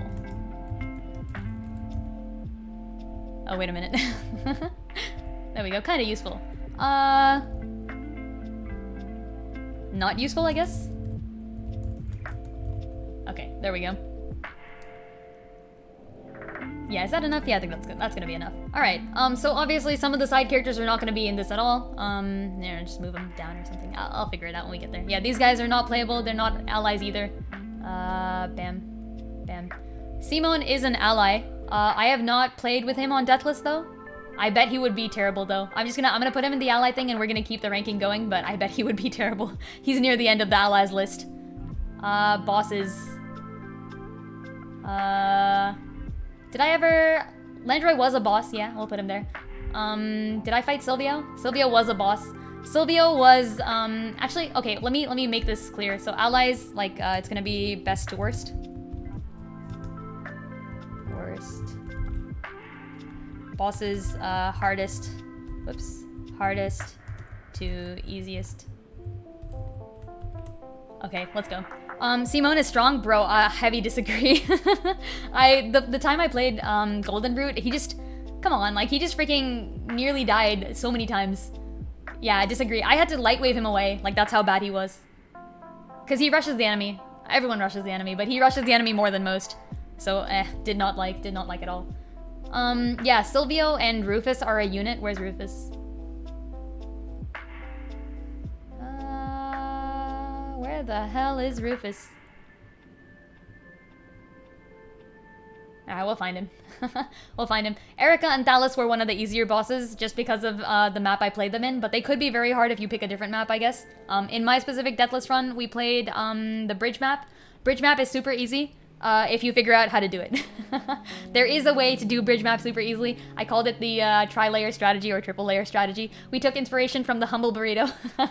The humble burrito. The humble triple layer burrito. And we made good use of those 3 layers. It was great. Good time. Yeah, so they were easier. Landry was pretty difficult. But I think Silvio and Rufus together were way more difficult. Where's Rufus? Why can I not find him? He was there like 5 seconds ago. Oh, there he is. I found him. There we go. Alright. Cool. Dragon. Dragon is easily the best ally, come on. Sacris? Better than Simone, but worse. We had to imprison him on the roof. Bridge level was hard, didn't discover the secret strat. Oh, check out my vids. Highly recommend the vids for the secret strat. It's really good. I actually did fail the bridge level once because I kind of just went into it. And then I was like, wait a minute. I've got an idea. I've got an idea TM. And the idea TM was great. Highly recommended. We fought Sorcelay. He was, we fought him on the Colosseum. He was like easier than Landroy, I think. I also had a strat for Sorcelay, which made him a lot easier. I think if I had tried to fight the level as intended, it would have been a lot harder. Camcel, Camcel's actually kind of a threat, but just once again, based on the level he comes from, he's a little bit easier. We never fought the Hierophant, but we did fight the Hierophant in Golden Route, so not Deathless. Oh boy. Hierophant and Edor, where's Edor? Hierophant and Edor together are easily the hardest boss in the game. Absolutely insane. I'm actually gonna put Edor above the Hierophant because, oh my gosh, guys, if you haven't seen Golden Route Edor, it's really good. It's really good. It was such a fun fight. I think at that point when I was doing Golden Route Hard NG, I had done like pretty much all the fights up until then, Deathless. I done like maybe, okay, not all of them. I done like the 5 before that, Deathless. All the way from like the Salt Map, Exarm, Lila, 2 mock battles. I think I did all of them Deathless. And then just, oh gosh, the Hierophant and Edor was insane. It took me 2 tries, which I've never gone over 2 tries except for on the Sacred map because that wasn't my fault. That was Serenoa missed a 98% hit chance. But yeah, I've never had to do a battle more than twice, and that one took me twice, which I think is one of the hardest. Does Lila go to allies tier? No, Lila's a boss. Lila is a boss, come on. She's a pretty hard boss in the Frederica route, but she's actually a lot easier in Golden route. I'm gonna average those out. Actually, I'm gonna actually put her, she's above Silvio and Rufus. Silvio and Rufus together make a hard boss. Lila alone is just insane. The ability to stop time, the ability to use bombs. We won due to some really interesting manipulation of Lila's RNG. Essentially forcing her to help us and not actually hurt us. But yeah, that would have been, I mean, that was really difficult. So yeah, just top tier boss. In fact, I would put Lila's chapter as more difficult than the Frederica route final battle. Because Edor rushed the field, like what the frick, Edor. But Lila does not. Lila knows what she's freaking doing. Claris is neither. Okay, now we're finally starting to get to units. Gila? I'm gonna say really useful. Not necessary, but revives are just very important in a Deathless run. Like, extremely important. So, top tier. Anna? Pretty much necessary for certain maps. She's necessary on the minecart map for sure. So there you go. If you look at chapter 16, you must have Anna for that. You also must have Anna sometimes if you really want to carry out like certain Huette strats. So just absolutely useful to have Anna around. Being able to move twice is better than anything else. Top tier. Huette, necessary. You really need her for certain maps. Once again, this is certain. So like some of these people didn't get used in every map, but they're just, you really need them. you don't need to. Like when I say necessary, by the way, I guess I shouldn't say necessary. Like just like useful? Super useful. Like, yeah, none of these people are necessary. There are ways to get around not having them, but like just the fact that you have them is such a way easier way of getting this thing done, essentially. Eridor is probably the most useful unit in this entire run. He's gonna be really, really insane for every type of rage hit that you could get through. Like, if you want to rage anyone, Eridor is your man. King's Shield makes him the most useful unit in the entire game. He's pretty overpowered, honestly. Like, I feel like after Quahog, if I had to rate people, just, yeah, Eridor would be the most. Love Anna, but Huette was your MVP. Actually, you know what? It's difficult because they're both MVPs in different situations. Huette is very, very necessary for certain things. Anna is even more necessary, but for a smaller number of things. So I'm actually gonna keep her there, but like, I agree with you.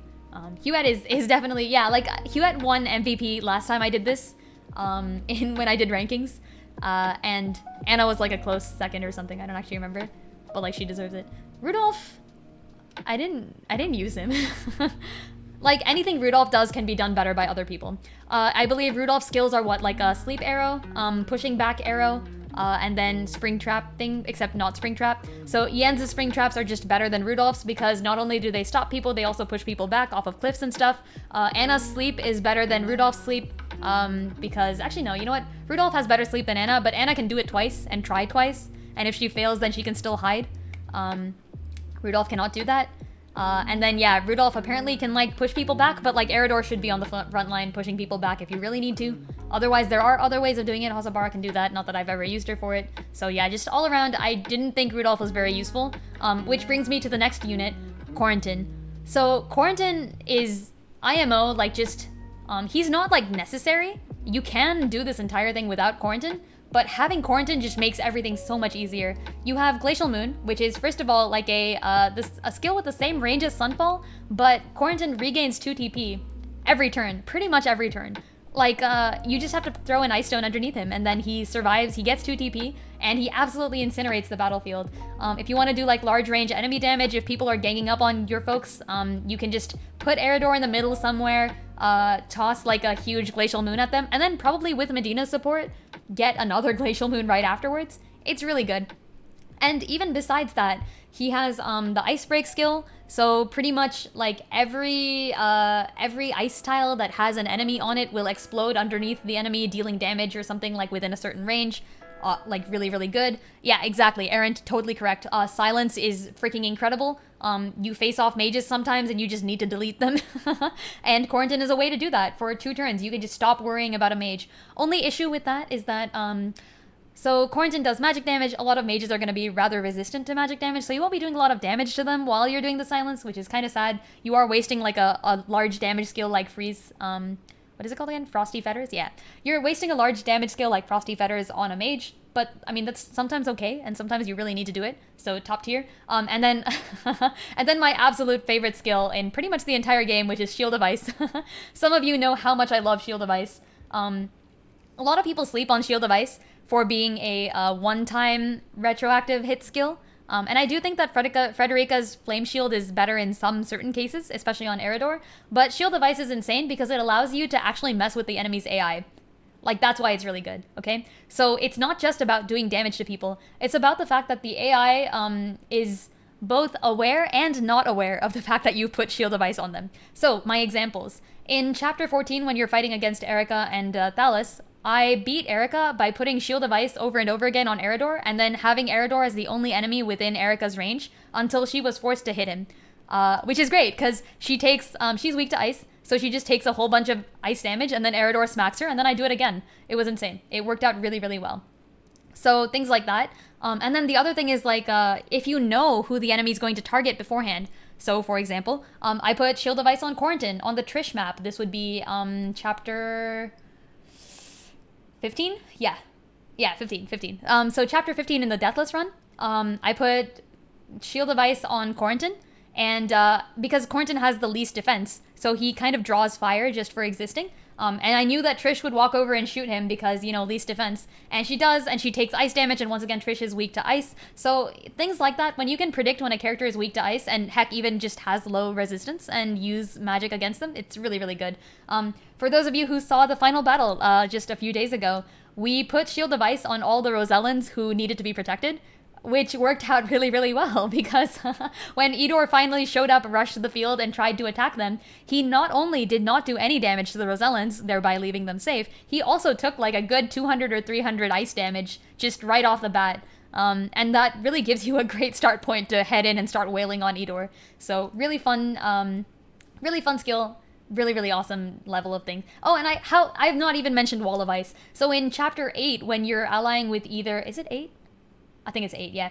In Chapter 8, when you're choosing between allying with Booker or Avlora, I chose to ally with Avlora because heckin' strong right there, but I didn't want the archers going down the field, so I blocked my own ally units off with Wall of Ice. And yeah, they don't leave. They stay there on the cliff and don't freaking rush the field like any other green units. So yeah, just in a Deathless run, Quarantine's super useful to have. Okay, Yulio, kind of useful. I'm gonna admit, I don't think I used him at all, but I can see how he could be, okay? Like this, he's a character that could very well be useful if I were to use him more. Travis, I don't know anything about him because I don't have him. So the 2 characters that I did not get up until this entire point is Travis and Cordelia, so I'm just going to move them to the back here. I didn't get them, so I can't rate them. I think he would be pretty useful, though, just like looking at his skills. It looks like Cordelia is like a healer. I think I ranked her worse than Gila, because Gila has Revive. Cordelia lets you go over your HP limit, I believe, so she has essentially like Saving Grace. I can rate Travis as a boss. Oh, yeah! Yo, Travis as a boss is hard, though. Oh, gosh. I don't know if any of you guys were here for the Golden Root Travis boss rush with Travis and Trish. But that was really insane. I think we only won because I got like a 30% Shadow Stitch with Huette or something, like at the exact right moment. He's tough. He's tough. I'm gonna go a little below Silvio and Tellior, Silvio and Rufus, because, yeah. But above Landroy, maybe even? Yeah, Landroy was difficult, but I feel like I had a handle on him. Travis I never had a handle on. Especially the Chapter 1 Travis, though. But Chapter 1 Travis can be juked out with fire. I think it depends on the map, but the guy himself is just really, really strong, so I'll put him there. Cordelia, yeah, she's not an ally, right? I don't think she's ever... Yeah, so I'll leave her there. Trish. I may catch flack for this. I don't really like Trish. Like, she's okay. So here's, I think someone asked this. I think Sylph might have asked this. But, like, Trish, the thing about her is that, like, she gets good. She's better at lower difficulties, I think. And that's the thing, right? Or maybe Asaria asked about this, because I think Asaria likes Trish a lot. But yeah, the problem with the problem with my girl Trish, I do like her a lot, but she's just being able to act twice is a lot better when you can do more damage, and Trish does not do as much damage as she would like to be doing. She can use fire as an element, but not really that useful to have, especially when you have like Firestones who can essentially do the same thing but for no TP cost, and it takes her 2 TP to do that. 3 TP act again is really nice, but like Anna can do that every turn, so not necessary. Just, yeah, definitely not as necessary as I thought she would be. I thought it would be really awesome to have like a Kanto archer, essentially. So for those of you who know the Fire Emblem series, you sometimes walk forward and then go back.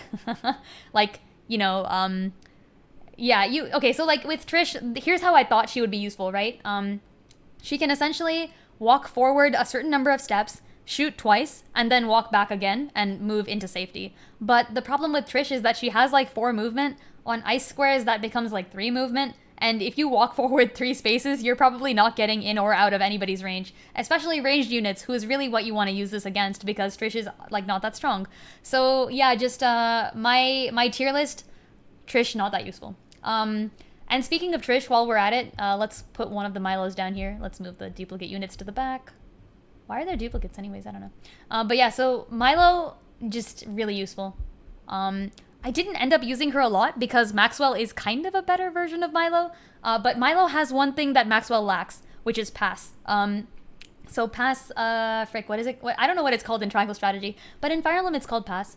What she can do is essentially she can moon jump 5 spaces away, which, by the way, is better than Maxwell. Maxwell can only get it 3 spaces. So she can moon jump 5 spaces away, show up behind an enemy who is probably facing someone else. Like, you might put, like, I don't know, like, let's say Eridor is here, right? And let's say, like, I don't know, Lila's here. You jump Milo over to here, right?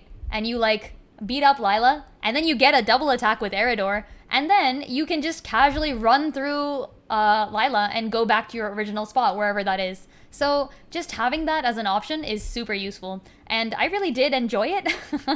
Absolutely brilliant. Milo took care of the minecart level for you instead of Anna. Oh, interesting. So I will say that Anna is better on the minecart level than Milo just because of the 2 turns thing. You can essentially, and also the ability to hide. So Anna is better than Milo, I think in general, just because of that. But Milo is useful for other things. So for example, if I had brought her to the Chemcell map, I would have used her as like a a plot jump. You jump forward, hit people, and then go back. Milo just dances so fast. Her skirt acts like a helicopter blade. Yeah, that's what she's really doing. She's just like whirring through the air. Yeah. So just out of the 4 characters, I haven't experienced Travis yet. I haven't experienced Cordelia. But in my opinion, Cordelia is a worse version of Gila. Travis looks like a worse version of Eridor. Milo is a better version of okay, Milo's not better than Anna or Maxwell, but like both of those characters are so good that like she's pretty high up on the list anyways. And then Trish is kind of just a better version, or sorry, Trish is just kind of a worse version of Huette because she can't so she doesn't have any like freezing skills or anything, right? Like she can't paralyze people, she can't do edge crits. So yeah. If you had to pick one of the root split characters to go for first, I would say Milo, except for here's another thing you might have to actually. Oh, I forgot about that. Wise, thank you so much. This is exactly this is exactly why you guys are here. Thank you for the help. Yes, essentially, like it's not even like help. It's just like remind me of things, and I will talk about them because because I absolutely love this game strategy. But yeah, like the thing about Milo is you can also charismatically freaking pick things. You can convince shit. It's so good. I rarely use it because I don't like using percentage skills. And I think still you asked a question about percentage skills. We'll get to that afterwards when we discuss gameplay. But yes, I I very much love the charisma skill. It's a top tier thing. I actually never used Milo's ult. I bought it for her and I never had the chance to use it, which is rather sad. But I think it would be very cool to use. I think Milo's ult is like just charm everyone within range for a turn or something insane like that. Which if you're in a sticky situation, that sounds like the perfect way to get out of it. Like what can I say? Just turn your entire army against, or turn your entire opposing force against each other. That's really cool. Top tier. So yeah, Milo, great unit. If you had to pick, so here's my advice. If you had to pick someone on the four character root split in chapter 15, I would say go for Milo with one caveat. You're going to need to do Milo's route for the, okay, I guess spoilers for Golden Route, but if you if you didn't think the stream would be spoiling you for Golden Route, you're in for another thing here. But yeah, so like you're guaranteed to do the Milo chapter during Golden Route. So if you pick Milo and then you don't do Golden Route, you're gonna have to play the game 5 times to get all the route endings and all the characters. So that's kind of that's a problem sometimes. If you do want to get Milo, then I guess kind of make sure that you do it in Golden Route, just so that you don't have to play the entire game again to get Golden Route and also get Milo out of it. So yeah. On Root Split, pick Quarantine. On Root Split, pick Edelgard. Heck yeah. Yeah, so here's my advice. The first time you play the game, pick Quarantine. Wait.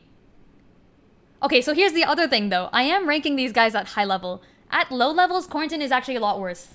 So, I don't know. Quarantine becomes good in the second half of the game. So if you're down to like...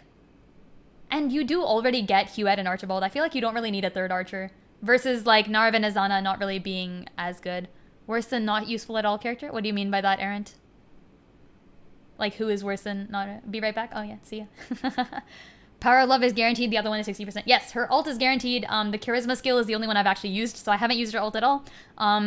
But yeah, the other the other one is good too. I should have used it. I was never like in enough of a sticky situation that I needed to use Milo for that. I always kind of had a plan that it didn't involve Milo. And I will say that King's Shield, by virtue of being a rage skill, is kind of better, I think, than Power of Love, because it keeps everyone nearby. You can then start targeting them with things like Quarantine's Glacial Moon, etc.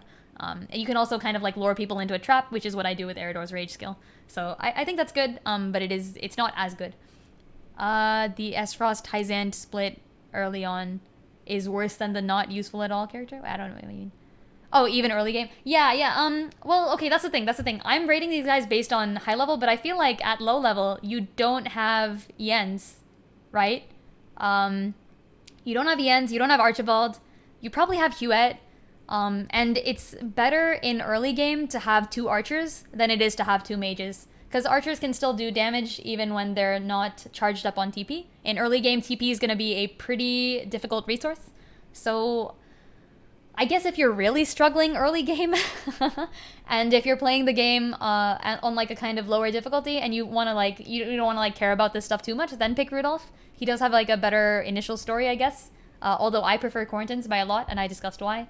But yeah, I think the thing about Quarantine is that it's just like a long-term payoff. So he will get very good at level 18 when he gets Shield of Ice, and just yeah, keeps going. TP on Ice is an early passive. It's pretty late. I'm saying like early game, by the way, is like for me like chapter 10 and earlier in your first playthrough. So like I'm not even, when I say early game, I'm not even talking first playthrough, I'm talking like earlier in your first playthrough. I think by like chapter 15, Quarantine starts getting things like TP on ice, starts getting shield. Is it that early? Maybe it is that early.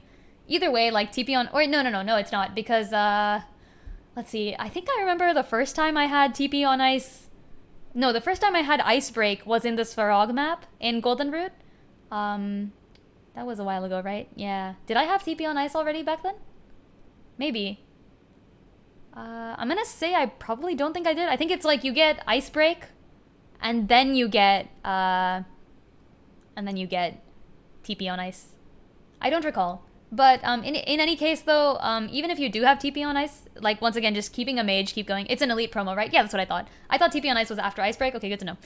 Yeah, so like, in early game, before you get Shield of Ice in, like, let's say Chapter 14, that's when I got it. Chapter 14 of your first playthrough, you'll kind of get that. Before that, Quarantine is very much a liability. For those of you who were there during the Golden Root hard NG, I definitely brought Quarantine to every map just because I liked Quarantine. Frederica is just way better as a mage in early game, and Rudolph is probably better as an archer in early game. Not that I've played him in early game, so I can't be sure about that. But having Steel Trap is super useful. It's like a 100% success version of Huette's Shadow Stitch. So, yeah, except, you know, Shadow Stitch lasts 3 turns, so it's better. But yeah, I think, okay, Sylph says that you didn't use Rudolph either, huh? Okay, I will still say, I think Quarantine's still a better investment, because what you'll end up doing is that if you get Quarantine early game and kind of like drag him through the early game, you don't even need to, by the way. You can totally just, you can ignore Quarantine and leave him in your barracks. You don't really need Rudolph either. And then, like, when you get to, like, chapter 14 or 15-ish, just level your Quarantine up all at once in, like, a mock battle or something, and then use him. And he's really good. So yeah, that's my advice. First root split, go Quarantine. Second root split, second character-based root split is the 4-way decision in chapter 15. Go Milo, unless you're trying to get every character, and you're also trying to get every root. Because if you're trying to get every character and root, then doing Milo and not going Golden Root will land you in some trouble, because you'll need to play the game 5 entire times, instead of 4 entire times. So yeah, that's the caveat, that's my advice. Okay, speaking of super useful, Maxwell is the most important character in a Deathless run. I brought him to every single map, except for one, which is Chapter 5. Chapter 5 is kind of just you don't need anyone in Chapter 5, which is why I didn't bring him. But Maxwell gets 1 free revive in every map. That's insane. It's like his health bar is doubled. He's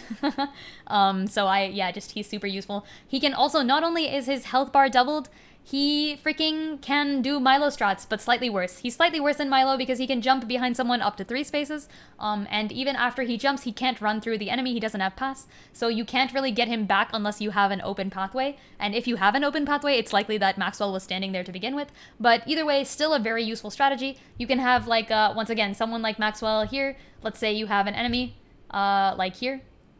Bam. Let's say Maxwell's like on a different square. He can jump 3 spaces away, so he would be able to jump right behind Lila. He can stab Lila, and then he would not be able to run back through Lila like Milo would be able to, but he would be able to go like around here through Gila and someone else, like any of your own allied units, and then take his spot again. So super useful to have, and you can get the back damage with Eridor, for example. Eridor, I think, does have a skill that makes him do more damage when he's counterattacking, so, you know, that's why I'm using him as an example. He also happens to be in the right position. But yeah, so putting Lila back in place, putting Maxwell back in place. Yeah, just super useful to have. Okay, so that's top. Is this Frog? Is this Frog, right? Okay. Was Svarog ever a boss? He's an ally. He's not a boss, right? He's just an ally. He's better than Simone. So I didn't use him. He wasn't an ally for me on Deathless, but he was an ally on Golden Heart. I think he was worse than Sacris. I think he was worse than Sacris, yeah. Because he did rush the field, but I kind of followed him and it was alright. He rushed the field, but like in a nice conservative way, versus Simone, who rushes the field and then like actually freaking rushes the field. Like he doesn't just stop. Okay, Exarm. Exarm is kind of special. You fight him like 5 times. Oh, also the music stopped. Music stopped. Bring it back.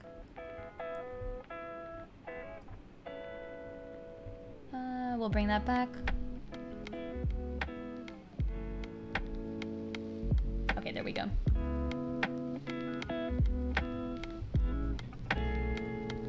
Alright, yeah.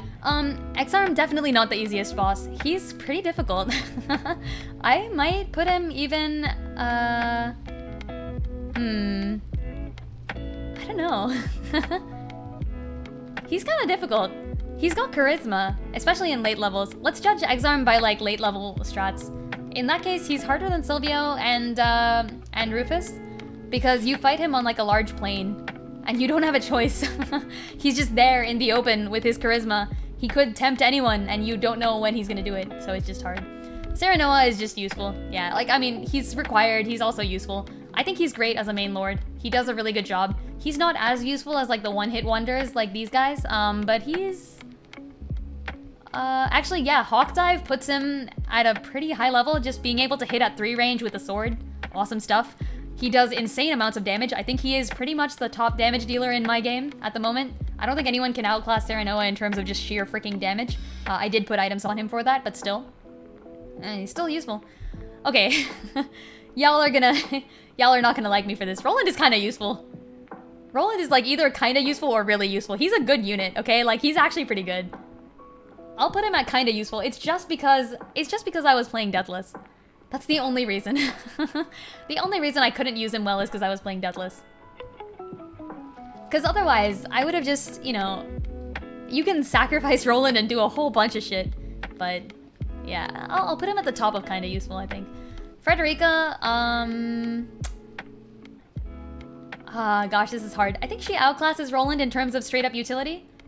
You know what, I'll put her in really useful even. If you have something like Flame Shield going, if you stack up a bunch of damage and time your Sunfall correctly, you can do a whole lot of damage. I think I discussed this in a post somewhere, but Frederica essentially has like the most damage of any of the mages. She can stack the plus damage on fire passive, the clear day passive, the Sunfall TP passive, a whole bunch of stuff, and like, you know, just the normal fire plus damage passives and all the wind, or sorry, not wind, all the like weapon damage up skills and stuff, to the point where like Frederica's gonna be doing the most amount of damage. The only issue with that is that it takes forever to set up, and on easier levels of difficulty, you're kind of, you'll be able to get like the TP plus regen when you kill people.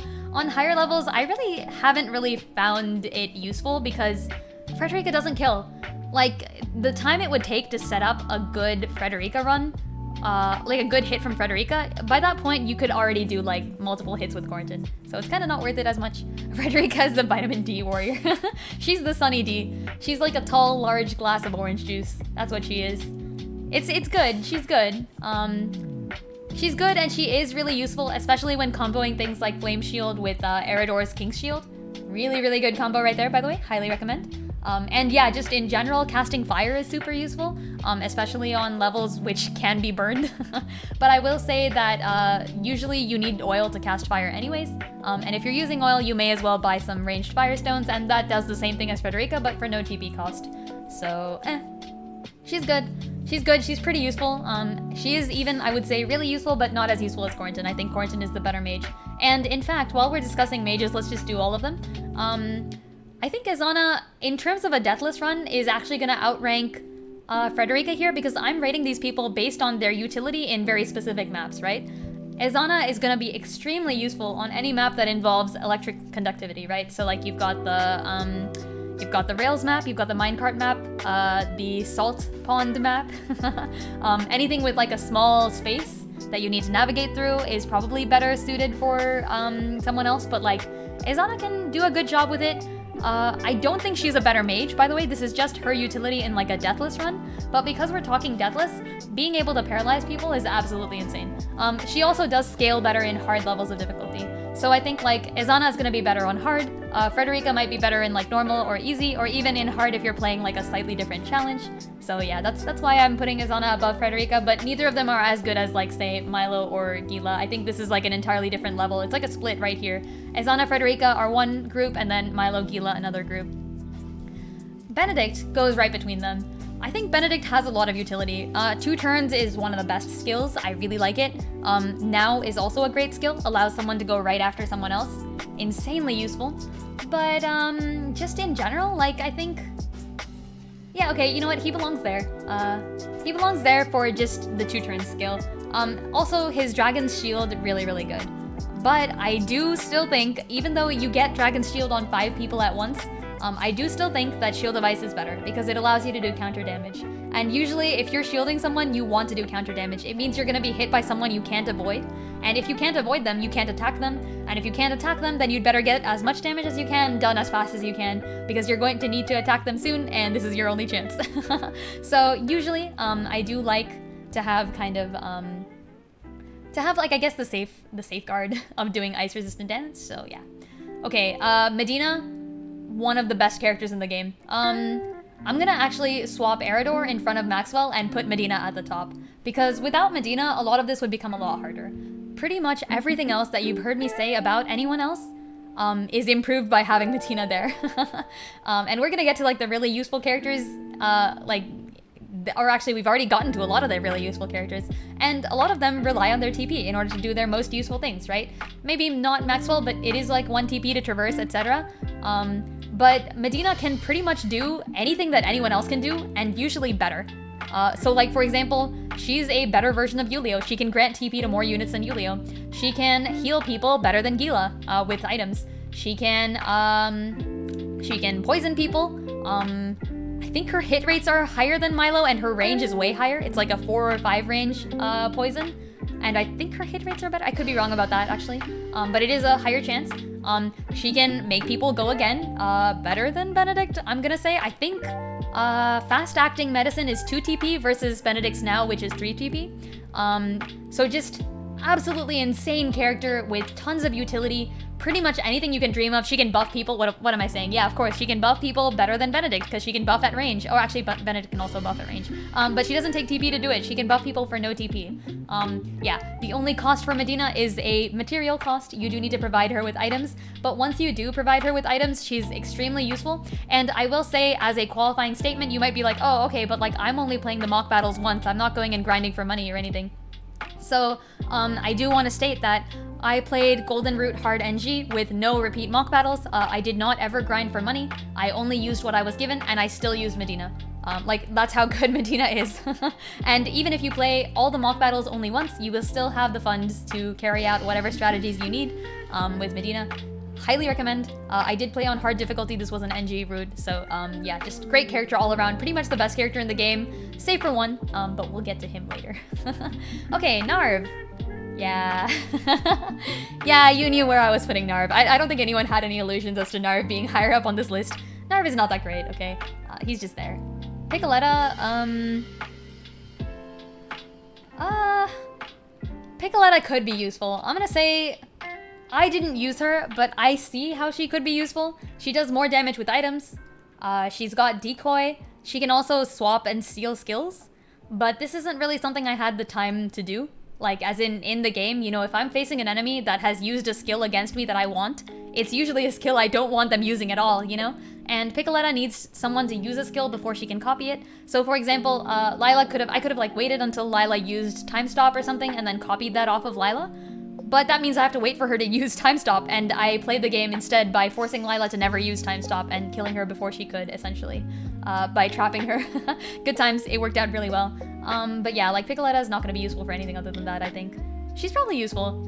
You know what, I'll put her at the end of kinda useful. I feel like I just don't know enough about how Piccoletta is good. She's a less good blue mage.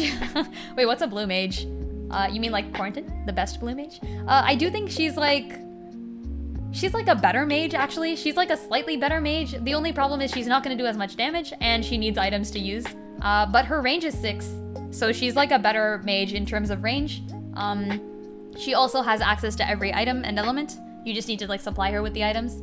So in that case, Oh, uses monster, creature, enemy skills in battle. Oh, okay, gotcha. Yeah. In that case, yeah, she's decent. She can like copy skills, yeah. It's just you have to wait for them to use the skill, right? That's the problem that sucks. They have to be hit by enemy skills to learn and use them. Ah, got it. So like Masaru Takahata from from Live Alive, huh? Piccoletta's gonna become the very best like no one ever was. Okay, we are on to the top tier units now. Heck yeah, Archibald. I think Archibald is just insane. He's too good, okay? Like, Archibald is the opposite of Trish. Trish gets better the lower level difficulty you are. So like on very easy, Trish would be insane. Archibald gets better the higher level difficulty you are, because his damage does things like ignore defense. Edged arrow can ignore entire sets of defense. That means you're doing like 60 extra damage in a map where you're usually only doing like 40 damage. It's really good. And then, obviously, the absolute best, Inescapable Arrow. You can hit people across the map and do decent amounts of damage to the squishy units. And then, not only does he have both of those things, he also has 50% crit chance on anyone who is below 50% health. He has Lethality, which is a skill that I always thought was kind of overpowered in Fire Emblem. I'm kind of glad that they gave it to one unit here. And it makes total sense for him to have that in story, too. He is, you know, the Saintly Seven. He's pretty much a final boss, but he happens to be your ally instead because he's too old. So really, really good top tier level unit. It's just... And also, how could I forget that he has like 2 extra range than any other archer? Just insane guy all around. The best archer for sure. So if I were to rate the archers, because I think I've finished using them all right now, top tier archer Archibald, then Huet, then Trish, and finally Rudolph. Same thing for mages, I could say it's Corentin, Frederica, then Izana, then Narv. Yes, I did put Frederica above Izana. The reason Izana is above here is purely because I'm playing Deathless and purely because I'm playing hard mode. I think in general Frederica's better. So there you go. Top tier Decimal. Decimal's kind of useful though, NGL, but like in very, very, very particular circumstances. The height +5 skill is pretty much the only useful skill Decimal has, but it's a good skill. I'm gonna put him at kind of useful in like very subjective sense, so he's like right in the middle. But height +5 is really good. How would I rate Decimal 1 to 10? I'd rate him a 5.5. I have to have a decimal in the rating, right? That's how it works. I can't rate Decimal without decimals. Okay, Flanagan is actually pretty useful. Less so than Benedict, but better than Izana and Frederica. Above average, let's go. Just above average, you know. Actually, pretty much average if it's starting from 1, right? Because average would be 5.5. So he's like average. He's average, but it's good. Yeah, I think Flanagan's Rampart skill is what makes him useful. He's pretty much not useful for anything else. You just gotta wait, use Rampart, and then deduct 50% of damage from everybody around him. It's a good skill. That is one of the few strategies someone else told me. I think L is the one who suggested that strategy. It worked out really well at the end of Golden Hard Route. It's a little less useful in Deathless, purely because if you're chancing things on like a 50% damage reduction, then you're already in difficulty. But I did use it still. So yeah, 50% damage reduction is just insane. Only problem is that Flanagan himself has, I think, 6 resistance, which means that any mage can one-shot him immediately. He also is weak to arrows, but he does have a strength against physical attacks from the front. So, I mean, he has that going for him. Essentially, Flanagan is a liability, but he helps other people not be liabilities, which is good. So yeah, he is a good unit. He's pretty useful. Maybe not even really useful. I'll put him at the end of really useful, because he is useful, but like not as much as the more consistently useful folks. Yeah. Giovanna, I don't know anything about. I never really had a map with enough terrain to warrant using Giovanna. I used her once. I used her once on a map that didn't even... I think I used her against Erica and Thalis, and then I didn't go through with it. So, like... I don't know. I think she's too situational to be useful. She combos well with, like... I guess she combos well with Corentin, so I'll put her in kinda useful. Maybe? You kill me right around. Oh no, now I'm singing it in my head, DJ Grooves. It's stuck in my head now. Spinning people right round for the win. Speaking of spinning people around, by the way, Narv actually does have that going for him. Where's Narv? Narv can spin people. I guess... no, it's not as useful. I'm keeping him there. The healers are better. Agreed. Agreed with your memes. Your memes are reminding me of actual tactics. You didn't think this would happen, but it is happening. Okay, Groma is like a dodge unit. I didn't use her. I didn't use her at all. I don't even know what her ult is. I bet she does something. I don't know what it is. Yeah, imagine DJ Grooves. Imagine coming up with memes and having them be relegated to tactics. That's what happens. Tactics are awesome, though. The perfect tactic is a meme. Like the burrito tactics we used in chapter... Okay, I should stop talking about burrito tactics. It was good, though. Yeah, Ian's is great. Ian's is really good. He can push people off of cliffs. Oh, you know what I want to do? Okay, one time I'm going to go back to Triangle Strategy and I'm going to build a roller coaster with the Ends. Because the Ends has a skill that lets you build a trap, and when you land on the trap, you just kind of get shoved around. I want to build like a spiral roller coaster with the Ends. I'm going to do that. I'm going to do that. Actually, you know what? Let's freaking do that. Springtrap is one of the best skills in the game. Not only is it super fun, it also lets you knock people off of cliffs. You support. He's a great support character. This is actually true. DJ Groove's coming in with the top tier memes. Yeah, you know what? I think it's actually kind of slightly better than Paralysis even to have a Springtrap. If you can predict where a character's gonna go, you can shut them down, and it's really good. It works on bosses. It's insane. We used this against Avlora in the Saltwater Avlora map, which was in the Golden Heart. I think it's chapter 15. So chapter 15 in my Golden Heart playthrough, we used Ian's Springtrap against, and it worked out really well. So top tier. Okay, back to allies. Guess who the worst ally is? That's right, folks. It's Jerome. Not only does this man, look at him, look at his smug face. Hold on. Oh, he kind of looks nice, actually. Look at him. Just look at this man. He thinks he's so cool. He shows up in this map, and he decides to absolutely rush the enemy. He runs out of his comfort zone. He smacks people in the face. It's really bad. I don't... Like, just stop, man.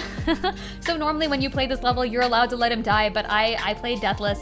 I could not let him die. I imprisoned him on the roof for like, I think I'm gonna say 5 or 6 rounds. But then when Silvio started moving, he jumped off the roof and started like wailing on Silvio. He tried to get to Silvio, but literally he was so forward that the Wind Mage enemy in that level pushed him back to me. Was like, we don't even want him.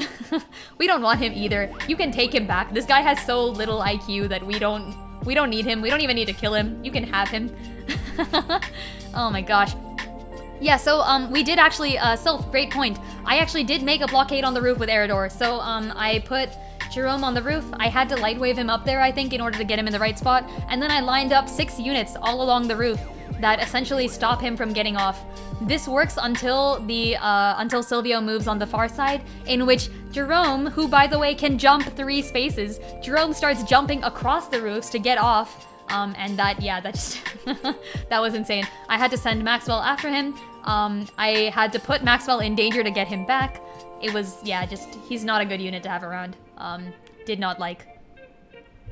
Lionel's actually kind of useful, but like, he's useful for grinding money, and he's also useful for raging mages, but like, he's also kind of a liability, so I'm not gonna put him too high. He went the extra mile. I had to keep him alive, that's the problem. I played Deathless, I had no choice. Oh my gosh, Jerome. I think we did that one on our first try actually, but like, oh wait, it might have been, I think I went through like 2 rounds and then I was like, oh, I have an idea. And then I hard reset, so like I didn't fail the map, I just decided to try it again. And then, yeah, we did it on the first try, but it took so much effort. Okay, looks like we're at Quahog. You all know where this is. Wait, you know what, can I... Wait, frick. Come back. No, wait. Okay, there. Can I make another add a row above? Literally just...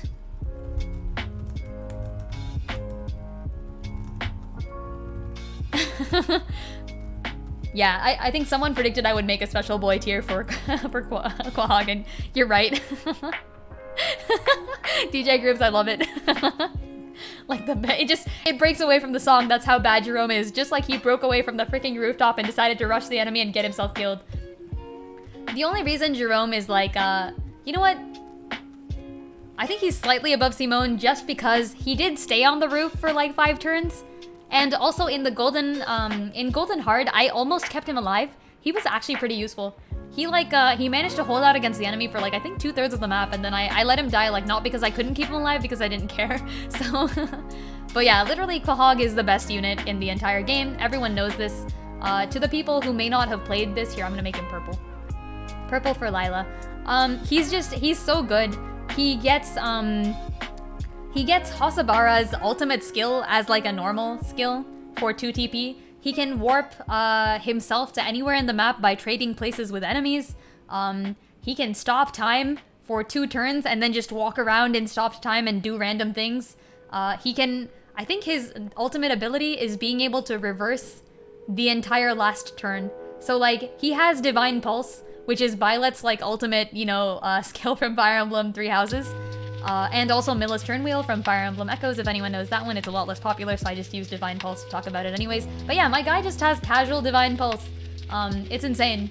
So yeah, just really, really good unit. I had to make the game a little bit harder for myself by not using him, because in any map, I think it's a valid move to just warp Quahog out into the middle of the enemy and bring the boss in, and then just rush the boss. So it kind of makes it too useful. Zawardo, Toki wa tomare. Oh my gosh. Yes, he is Dio. He is Dio, but like, yeah, he's just Dio. I can see why Lila had to give him away, because Idor would definitely have made so much freaking use of that. Like, where's my fanfiction where Quahog needs to, well, no, you can Lightwave Quahog back, Errant. So, essentially, you warp Quahog out into the... Because you can't Lightwave enemies to you. That would make the game so much easier. So what you do instead is you warp Quahog across the map into wherever the enemy is. Just wait for the enemy to get, like, within a few spaces of you. And then just Lightwave him back. And if you need to, you can, like, I don't know, just send Eridor out and use, like, Rage or something to keep the last few spaces active. But, yeah, it's pretty much a surefire win. So, I'm gonna say Quahog too good. Quahog insane. Really good. It is actually Lightwaving the enemy to you, but you can't Lightwave the enemy. You're not allowed to. That's what makes this skill so OP. Because it's the only thing you can do to Lightwave. You can't move the enemy. No one else is allowed to move the enemy. Only Eridor and Hasabara can shove the enemy. Iens can move the enemy with spring traps, but you have to predict where people go. Quahog can just casually move the enemy anywhere on an 8-grid tile. So it's just insane. Yeah, you do want to Lightwave. Like, essentially, Lightwaving the boss to you is a surefire win in most situations, because in Triangle Strategy, you want to surround the enemy. You don't want the enemy to surround you, so it works out. It's pretty good. You stop time so you can make... Yeah, that's that's it. That's basically it. Also, yes, Shadows of Valencia was such a good game. I loved it. Tenebris, did I even fight him? I don't think I ever fought him. So, meh. Wait, yeah, actually, you never fight Tenebris. Do you fight Tenebris on, like, Benedict route or something? I feel like he's probably a boss somewhere. Okay, Avlora is both a unit and a boss. In terms of bosses... Actually, no. Avlora is not harder than the Hierophant, but Avlora is definitely harder than pretty much every boss. She's, like, insane as a boss. As a unit, she's pretty useful. But, like... I don't know, she's not that useful. She's, like, at the end of really useful. Maybe, like, here. Maybe, like, kinda useful. The thing is, once again, Avlora will shine in lower level difficulties. Because her thing is all about, like, surviving when you get hit a lot. Usually you need a character who can tank really well, then you go for, like, Eridor. And Avlora is just, like, a worse version of Eridor, I think. Bloody Cross is great. She does a lot of damage. But, like, Serenoa is there to do damage, and he can do it at range. Avlora can only hit at 1 range. I think if Avlora could hit at 2 range, she would easily be near the top of the unit class, but just hitting at 1 range is not enough. So, yeah. Kind of like here. I am gonna put her in boss tier. Actually, you know what? We're doing units first, so yeah. Maybe kind of a weird decision, but Avlora is not actually that useful. Maybe slightly better than... okay, no, worse than Flanagan. There we go. You need kind of Flanagan and Avlora if you want to pull off, like, a proper damage reduction combo. Gusadolf is a boss. He's easily the hardest boss in the 18 route split, in chapter 18 split, I think. So, Oh, Grimar, hello, how's it going? We're rating we're rating characters from Triangle Strategy, because I just finished the Deathless Hard Mode New Game Plus Quahogless run of Triangle Strategy. It's a challenge run, and it was super fun just going through and rating some of the bosses I fought, some of the allies that I had to keep alive because of the constraints of the route, and some of the characters that I used. Gusadolf is a great guy in terms of characterization. He's a perfect villain, but he's not too hard to face. I'd say he's harder than Silvio and Telior because you fight him on the map where he has insane magic power, but I mean, he's not as hard as Exarm, who can literally turn your own units against you. Lila, who can literally stop time, blow people up, and like do insane support level strats on bringing people's speed up. And then the Hierophant and Edor together are just insane mad lads. The Hierophant can come back to life. Edor has a shield that like stays for a certain number of turns. He like moves across the map. He takes up like 4 tiles. It's really bad. Guys, just I'm not gonna spoil all of the Golden Root fight for you, but it's insane. It's like the best final the best final battle I've ever fought in a tactical RPG. Save for one. I have fought one better final battle. That would be the Radiant Dawn final boss. I think the Radiant Dawn final boss was actually harder, just in terms of like difficulty and how it worked out. It was a better final boss than Edor, but Edor is like very close to that final boss and pretty good. Like really good, honestly. I loved Edor. I think Gusadolf is second to that, essentially, so I'm gonna put him down here. Essentially, what I'm getting from this list is that the Hyzant bosses are all really freaking hard. Like, why are the Hyzantians so strong? I guess I didn't play, is Gusadolf ever a final boss? Feel free to spoil it for me. If anyone here has played, like, the Benedict route. I guess Gusadolf is a final boss in Roland route, huh? So yeah, maybe he's more difficult there. I haven't played it yet though, so I can't rate. So we'll see. Hossabara. So here's the thing about Hossabara. You do not fight Gusadolf and Benedict route, right? Because you ally with Esfrost, of course. My bad. What I meant to say was Roland route. And I feel like he's probably final boss there, because you ally with Hyzant. So I think the thing about Hossabara, she's a great character. And she's really, really useless until you get her ult. When you get her ult, if you don't have Quahog, because Quahog can do this too. But if you, or actually, can Quahog do this? Quahog's warp skill only works on enemies, right? So I guess Quahog can't do this. But yeah, Hossabara's ult is actually insane. It's really, really good. She can essentially move anyone to anywhere within 5 squares of her. You are just top tier, baby, right around like the super OP character that you, oh wait, it doesn't fit the beat anymore. It's good.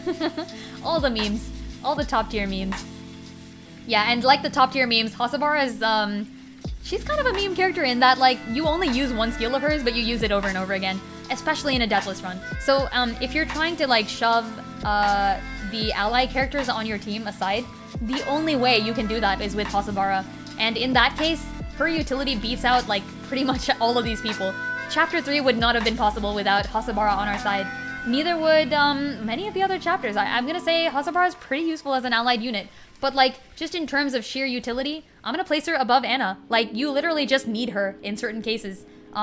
Chapter 5, for example, for those of you who remember Chapter 5, I finished in 1 turn.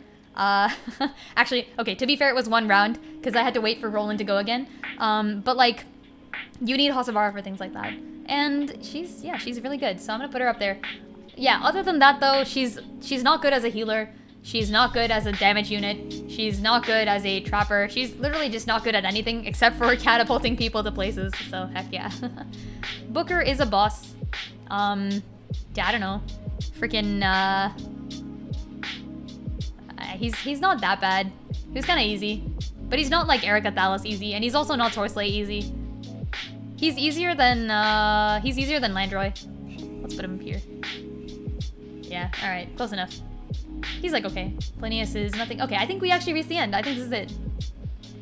And yeah, there we go. This is my, my express utility recommendation.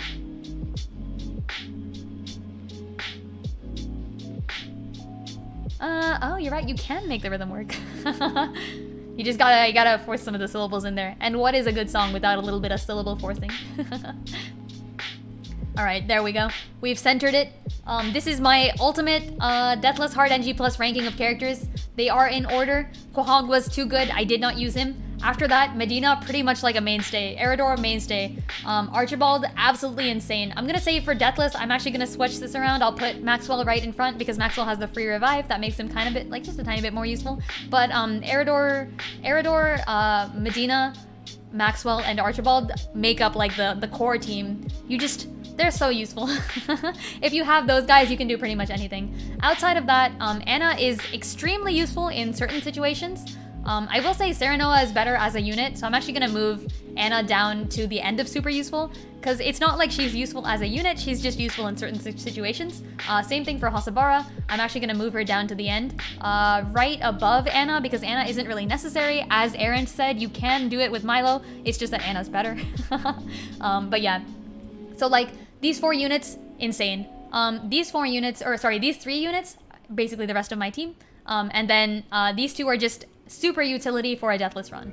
And then you have people like Gila, Milo, Benedict, Ienz, Ezana. Those guys I was swapping in and out every now and then to kind of like get things moving, to do certain things.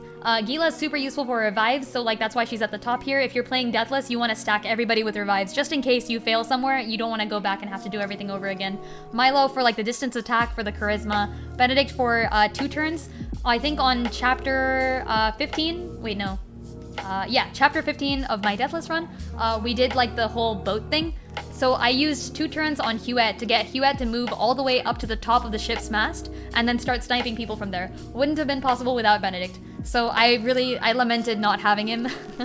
Essentially, he's really useful for certain strategies where you need to be able to move twice very fast. Same thing for chapter 5, actually. Like, Benedict was very necessary there. Now that I'm thinking about it, Benedict was kind of useful. Like, really useful, actually.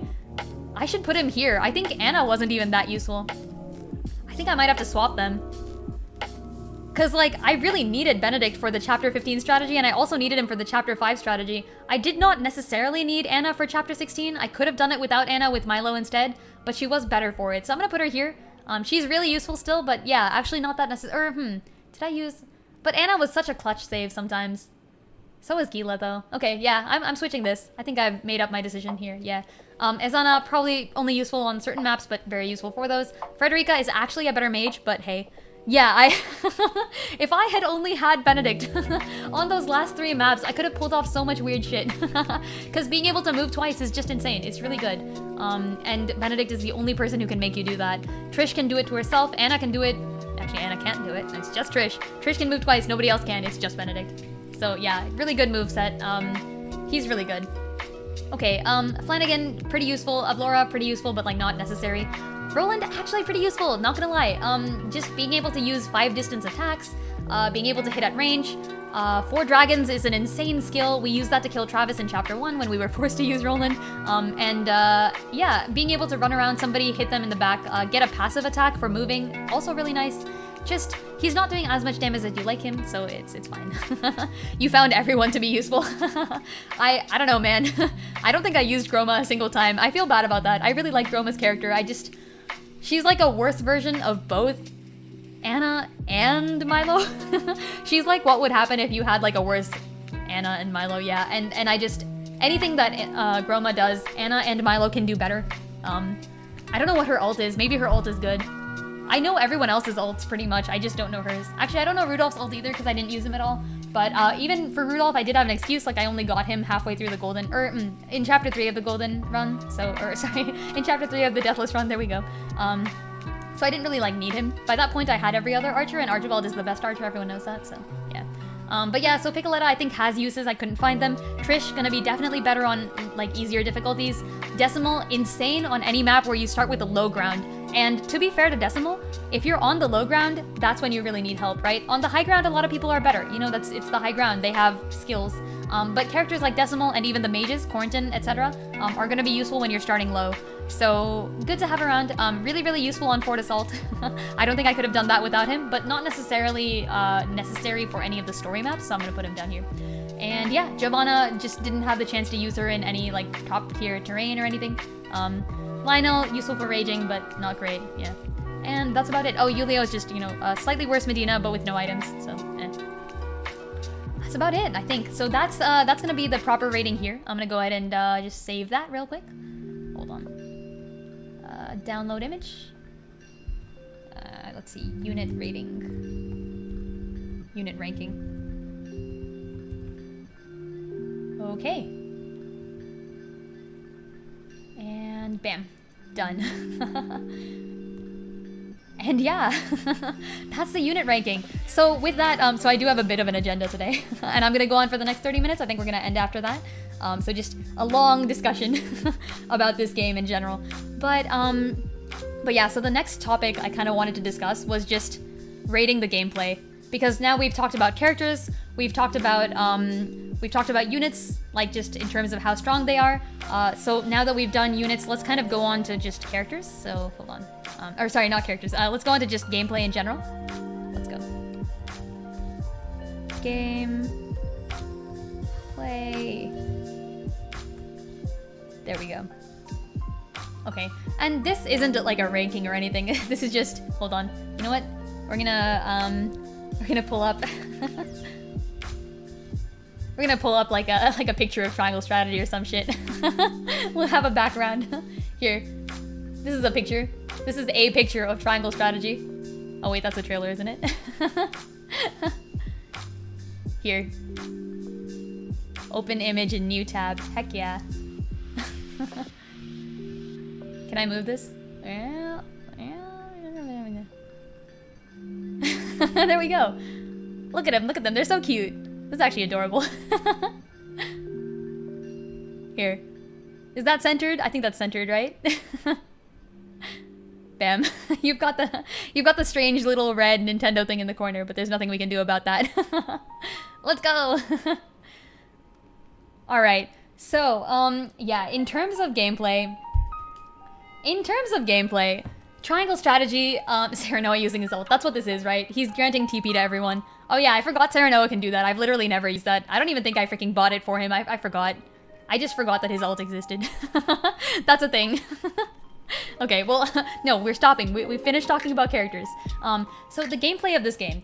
Triangle Strategy's gameplay is better than Fire Emblem. IMO, it's just, I think that's going to be extremely controversial when I say it, okay? But it just is, alright? If Fire Emblem had half of the mechanics that Triangle Strategy does, it could be so much better. And I say this as a longtime Fire Emblem fan. So I said it at the beginning of stream, I'm going to say it again right now when we're talking about gameplay, but it's just, Fire Emblem has a lot of good stuff, okay? Like, it does a lot of things right. I really liked some of the new stuff, too, like even battalions, all the weird things that happen in 3H, you know? But, like, let's compare Triangle Strategy to a game like Echoes, okay? So in Echoes, everyone is also kind of limited between their classes. There are a few villagers who can kind of reclass, but they're the only ones who can. Everyone else is stuck to the same class, just like in Triangle Strategy. And the way that Echoes uses this is by splitting everybody up into 2 teams, and I guess you can still pick who to bring with you to each battle, but like, it doesn't make a difference. It really doesn't. Even though they had the exact same system of non-customization, in Fire Emblem, the way that it ends up working out in the gameplay is that you pick which characters you want to use and then you use them. And that's something that carries on throughout the entire Fire Emblem series. You always pick characters you want to use, and then you continue to use them. And if you use anyone else, you're kind of screwed because you're giving up on XP that you could have used on someone you actually care about. And by the time you get to the point of the game where you really start needing strong characters, you had better been working to build up the characters you like and give them enough skills and XP and training so that you can actually use them. And in Fire Emblem, what that means is that you're limited. You can only use a part of the cast. You can never use everyone, especially in the games like Shadow Dragon, in like freaking, oh gosh, Heroes of Light and Shadow, I believe has 70 playable characters. Can you imagine that? 70 freaking playable characters. I think you can reclass in that game. I don't freaking remember anymore. You can reclass in Shadow Dragon for sure, and that has like 50 playable characters. And the thing is, yeah, you're just not going to use any of them. The problem with that is that you end up kind of thinking of them as replaceable, so that's one of 2 outcomes in Fire Emblem. You either think of the characters as kind of replaceable, like, oh, frick, I got Wolf killed, I guess I'm going to use Sedgar now. They're both horseback archers and they have pretty much the same stats, right? So it's fine, right? Or, like what happens in 3 Houses, you're kind of limited to which ones you end up using, and that means you're kind of limited in which ones you end up liking. So like, each time you play 3 Houses, you have 8 characters that you just get from the start, and then you have a few that you can put in your army to begin with. You can recruit other people, but the fact is, the only characters you use are gonna be the ones that, like, actually you like, I guess, and maybe that's like a plus in terms of character development, which we have already talked about, and I will say that one of the reasons people liked 3 Houses so much is that each time you play a route, you get those 8 characters and, you know, you start using them, etc., and they become pretty great, right? But like, it doesn't lead to the fun gameplay choice of having to pick which characters to use in each map. And that's something that Triangle Strategy does really well. There are certain maps where people are going to be super useful, right? Like, you come to the Salt map and you're like, oh gosh, like, I have Izana now, this is going to be amazing, right? Versus like, you go to, I don't know, like, I'm going to say like any like high level map, right? Like any map with like two different tiers, and you're like, oh, I can bring yens, I can build a ladder, you know, and bring people up and so on and so forth, right? And the best part about this game is that it actually makes it useful for you to use different characters by allowing the level up system to be based on the level of the map and the character that's being brought to the map versus based on the action. So in Triangle Strategy, if you have a level 5 character and you bring them to like a level 30 map and you just have them sit in the background and like use poison recovery pellets over and over and over again, they will level up to level 30 really fast. And that means you no longer have to worry about the thing that you used to in Fire Emblem. You no longer have to worry about making sure your characters are still trained up and like grinding XP. You can just keep going. And then like, let's say you come to a map and you're like, oh, I think X character would be useful here. Train them up, super easy. You can do it in one map. It's really awesome. I love that. And conversely, what that means is you cannot grind. You cannot grind for XP. It's gonna take forever because once you surpass the level that is recommended for each of the maps, you no longer get more than 1 XP per action. That means you'd have to do an action 100 times in a map in order to be able to like actually freaking, you know, do anything. So it's insane. Taser, Triangle Strategy does a lot more actual tactics, yes. Okay, I haven't even gotten to terrain yet. Oh, frick, we're gonna get there. But yeah, so just first thing about Triangle Strategy that's just insane. Here, let's do this. Wait, give me a second, folks. Gonna do a color source. Gonna add it here. Gonna not color the entire screen. Holy frick, come back. Alpha channel, let's go 150. Bam. Alright, and then we're gonna just slot this over here. And then I'm gonna make some text.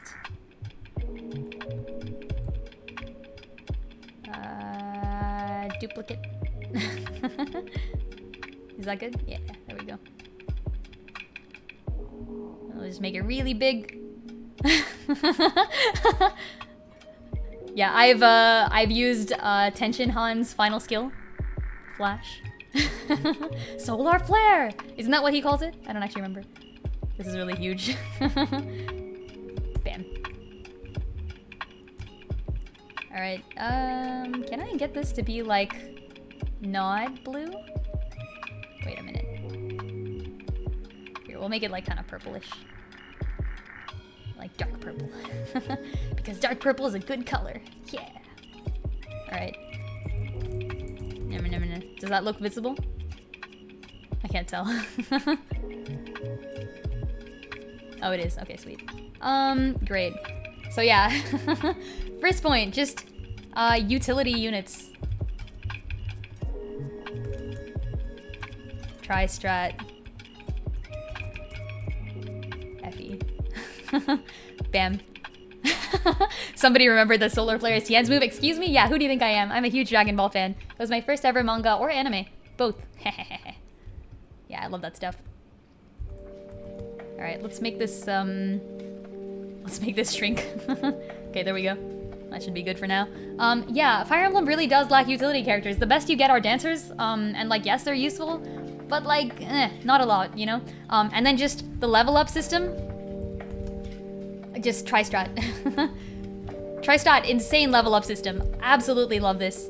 The fact that you can level people up like that is what makes TriStrat really good. So top tier here. Now, what else? I think the other thing though that people kind of bring against this game is character customization. So in a lot of Fire Emblem games, you have the ability to reclass people into any unit you want. This is not a thing in Shadows of Valencia, but you know, other games, I guess. Most of the other games do. There's reclassing in pretty much every Fire Emblem game, I'm gonna say. Radiant Dawn and Path of Radiance don't have reclassing, but they do actually. Yeah, never mind. Path of Radiance and Radiant Dawn don't do it either because they have too much of a cast. So some of the games don't have customization as much, but there's some Fire Emblem games do. Specifically, the newest one, Three Houses. One of the things that people loved about it is the fact that you can reclass anyone into particularly almost anything. There are some gender lock classes, but yeah, that I think Fire Emblem does better than TriStrat, obviously, because TriStrat does not really pride itself on being customizable at all. The whole point of TriStrat is that the characters are not customizable, and instead you customize your party out of the characters. So I did like that. I thought that's part of what made TriStrat good. But speaking of what makes TriStrat good, Taser, you were completely correct. Terrain. Terrain is just, oh my gosh, I can't even say how much I love the way that TriStrat handles terrain. It's so good. It's so freaking good. The fact that you have like heights, and like fire, like elements, freaking, let's go back, elements. What else? There's all sorts of weird shit. It's so good. Like, I don't even, I think Fire Emblem does like what? Like, I don't know, just avoid? But TriStrat has avoid too. So like in Fire Emblem there is terrain. You have terrain that gives you heal, and you have terrain that gives you avoid. That's it. Oh, and then you have terrain that like stops movement, I guess. But yeah, the way that heights, element interactions, everything else works together in Triangle Strategy just makes it like insanely better. And that is also what makes it fun to play, right? Like you imagine the saltwater map and you're like, oh, the saltwater map. Okay, I guess I'm gonna bring somebody who can conduct electricity. We're bringing Izana, right? Or even in like more subtle ways, right? Chapter 7, most people are familiar with Chapter 7 of Laura's fight when you decide to protect Roland. You can use the hawk statues and set off traps and blow people up. And that works, you know, and that's like one way to do it. Technically that's terrain, right? But you can also decide not to. You can instead make use of the height advantage that you have by staying on the roofs. And you have a character who can fly. So you just park Huette on the roof and you shoot downwards. And that's the other thing, like, if you have archers on a height, they get more range because they're at like a taller place. If there's an archer standing somewhere and there's a tree in the way, the archer won't shoot through the tree. Like they're not gonna be able to hit you. You can hide below cliffs. You can like send your mages to just kind of chill at the bottom of a cliff somewhere and the archers won't be able to shoot them because they can't get close enough as long as you have some of your own units at the top of the cliff. And oh my gosh, and that's not even speaking of the really, really cool maps in this game. So just, I'm gonna go to a, like literally this is an entire separate thing. Map design, absolute win for TriStrat.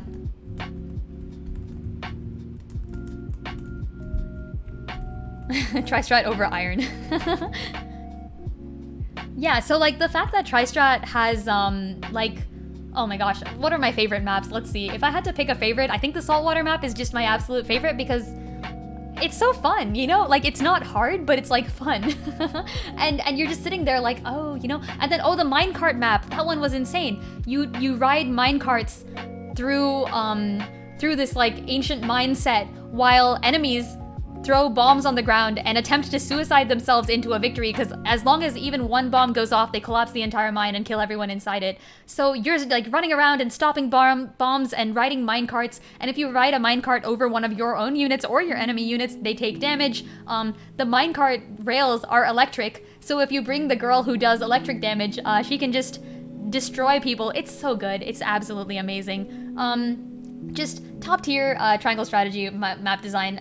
Even like, you know, just freaking, I don't know, the Colosseum map. Oh my gosh, how could I forget the Colosseum map? There's a map where you're fighting this guy named Sorcerer in an arena. You've got like, what, 7 units on your side and he's got 7 on his, and the entire ground below you is like filled with spikes. So what I did instead is I just parked my mages in the spikes because screw them, right? And in that case, if I have my mages in the spikes, I can hit the enemy mages with silence. And like I think Sorcerer used, or like one of the mages used like a wind spell to push me off the cliff, and I fell and I took fall damage. I hit the spikes and I was like, wait, this is literally my strategy.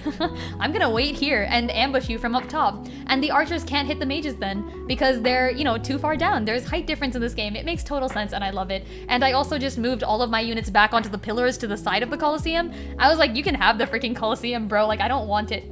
It's all yours. It's so good.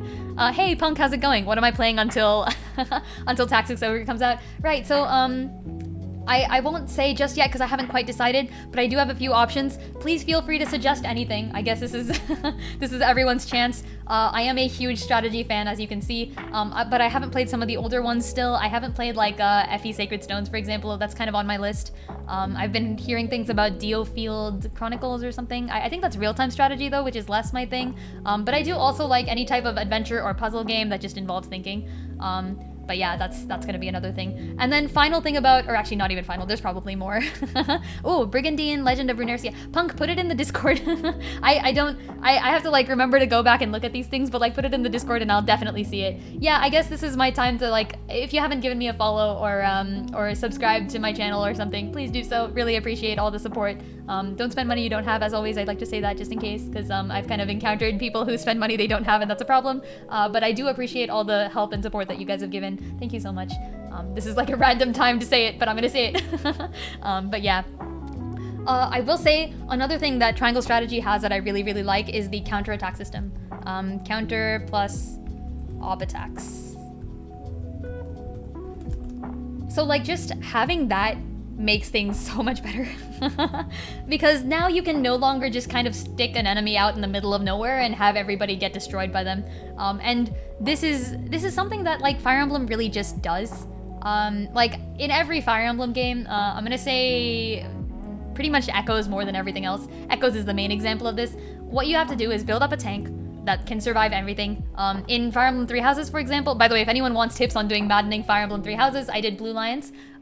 Here's what you do. You can build Dimitri with, oh gosh, I did this so many years ago, I don't remember. But it's like, here's like the basics of it, and I don't remember the exact names of the skills, but I remember everything I did. So, Swordsman class for the extra Avoid. Put every Avoid skill on him. His personal is Avoid as well. Battalion Wrath, Battalion Vantage. There's another battalion that does like DC. So give him like the plus Avoid battalion and give someone else the DC battalion, distant counter, sorry. And then just like stick distant counter on Dimitri and he destroys people.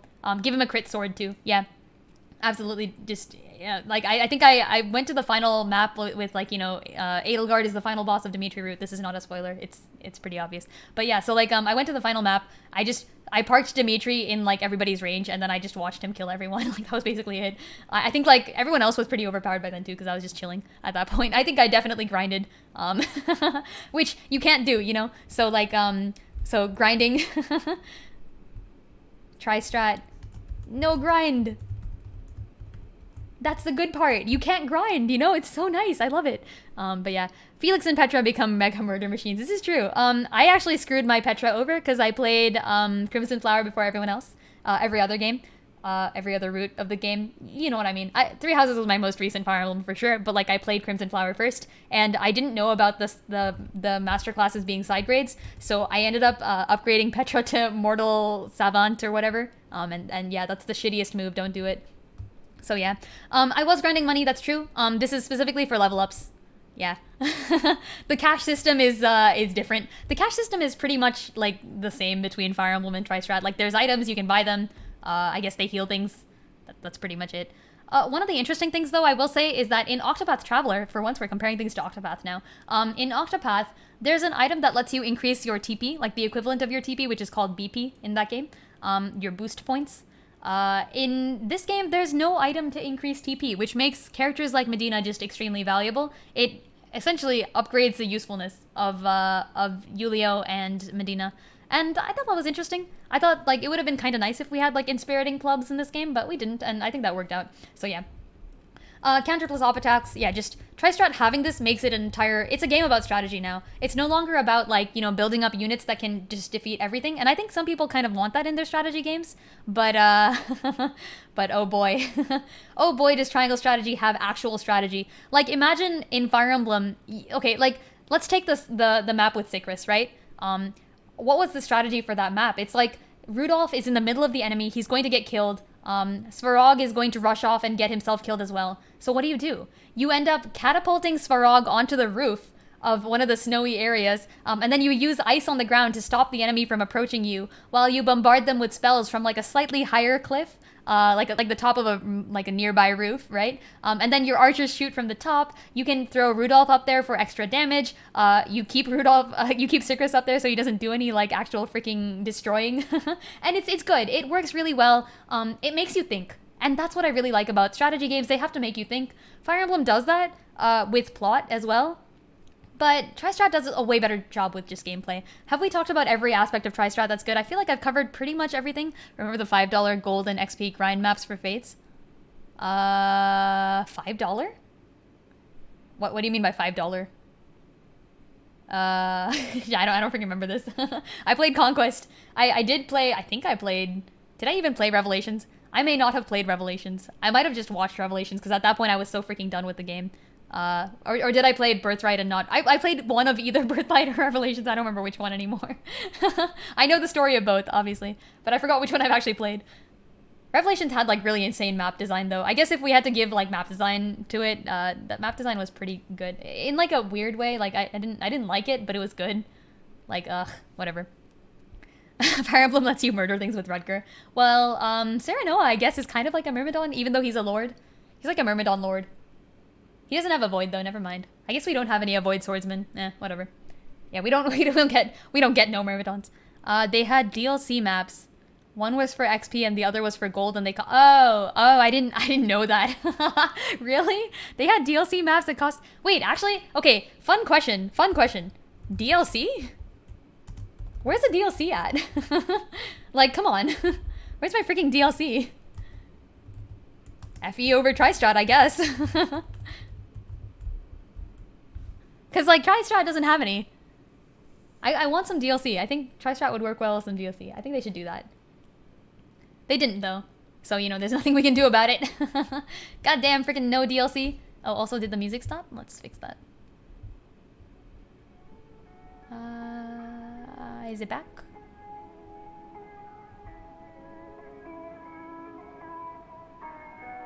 Okay, I think that's fine. All right. Yeah, maybe I should put the volume up a little. Let's do that too. Okay. Bam. It's back. Okay, cool. Nice. Yeah. Yeah, I think just in terms of like generic DLC would have been kind of nice. Like DLC classes, you know, Fire Emblem thrives on that, and I did like it. I don't pay for any of it unless I have to. I think I played Heirs of Fate, which is the Fate's Children DLC. I played the Awakening one, Future Past. I loved Future Past actually. Future Past was really good. I played the one where like Inigo, Severa, and Owain go to Fates. Was there even DLC for Three Houses? Oh, there was. I bought the DLC. I bought Yuri and the group and the gang. But I liked that, is what I'm saying. Like I enjoyed the whole Cindered Shadows thing. I liked it. Was cool. But like, you know, I guess just there's no DLC. Champions of the Continent. Oh, well, crossovers don't count as DLC. That's not how that works. Lin buying Yuri. There's a character named Yuri, I promise. He's actually gay, so it's the wrong one. He's yaoi. Yuri is yaoi now. But yeah, he's pretty cool. The whole gang was pretty cool. I never got to use Yuritsa, but I do have him, I guess. If I ever go back to playing Three Houses, which I might do, actually. I've never played as Yuritsa. And I've also never played with the Ashen Wolves in their future forms, because I've only ever played Cinder Shadows. I finished the entire game back before any of this came out, before Yuritsa was even playable. So the next time I go through Fire Emblem, I might do like Crimson Flower, I might try like Maddening or something. Maybe. It seems like it's really hard though, so I guess we'll see. But yeah, I do like this sort of stuff, so we'll see. But yeah, I think that's about it for gameplay. Am I missing something? Here's the summary, okay? Here's the summary. TriStrat is a game in which you actually have to freaking make a strategy. And you don't have to if you play on easy mode. Oh, difficulty levels. How could I have forgotten? Hold on. Difficulty. So FE has, I think Fire Emblem is harder, but TriStrat has more range.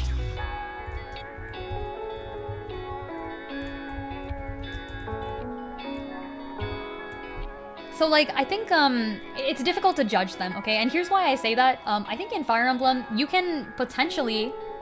so Fire Emblem has classic mode, right? And nowadays they do have casual mode as well, so you can kind of choose between both.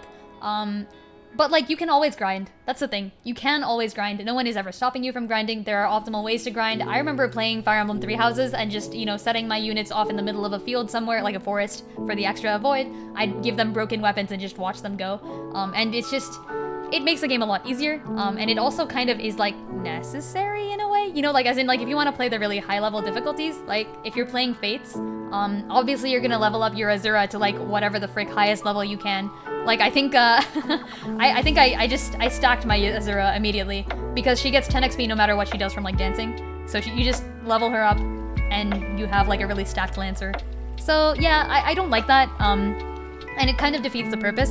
But then again, it does make Fire Emblem kind of go to higher levels of difficulty just by existing. Like the fact that you're allowed to grind makes it so that the game devs can put in some a little bit harder stuff. There is also things in the newer games that make it a lot harder, like battalions, as I've said.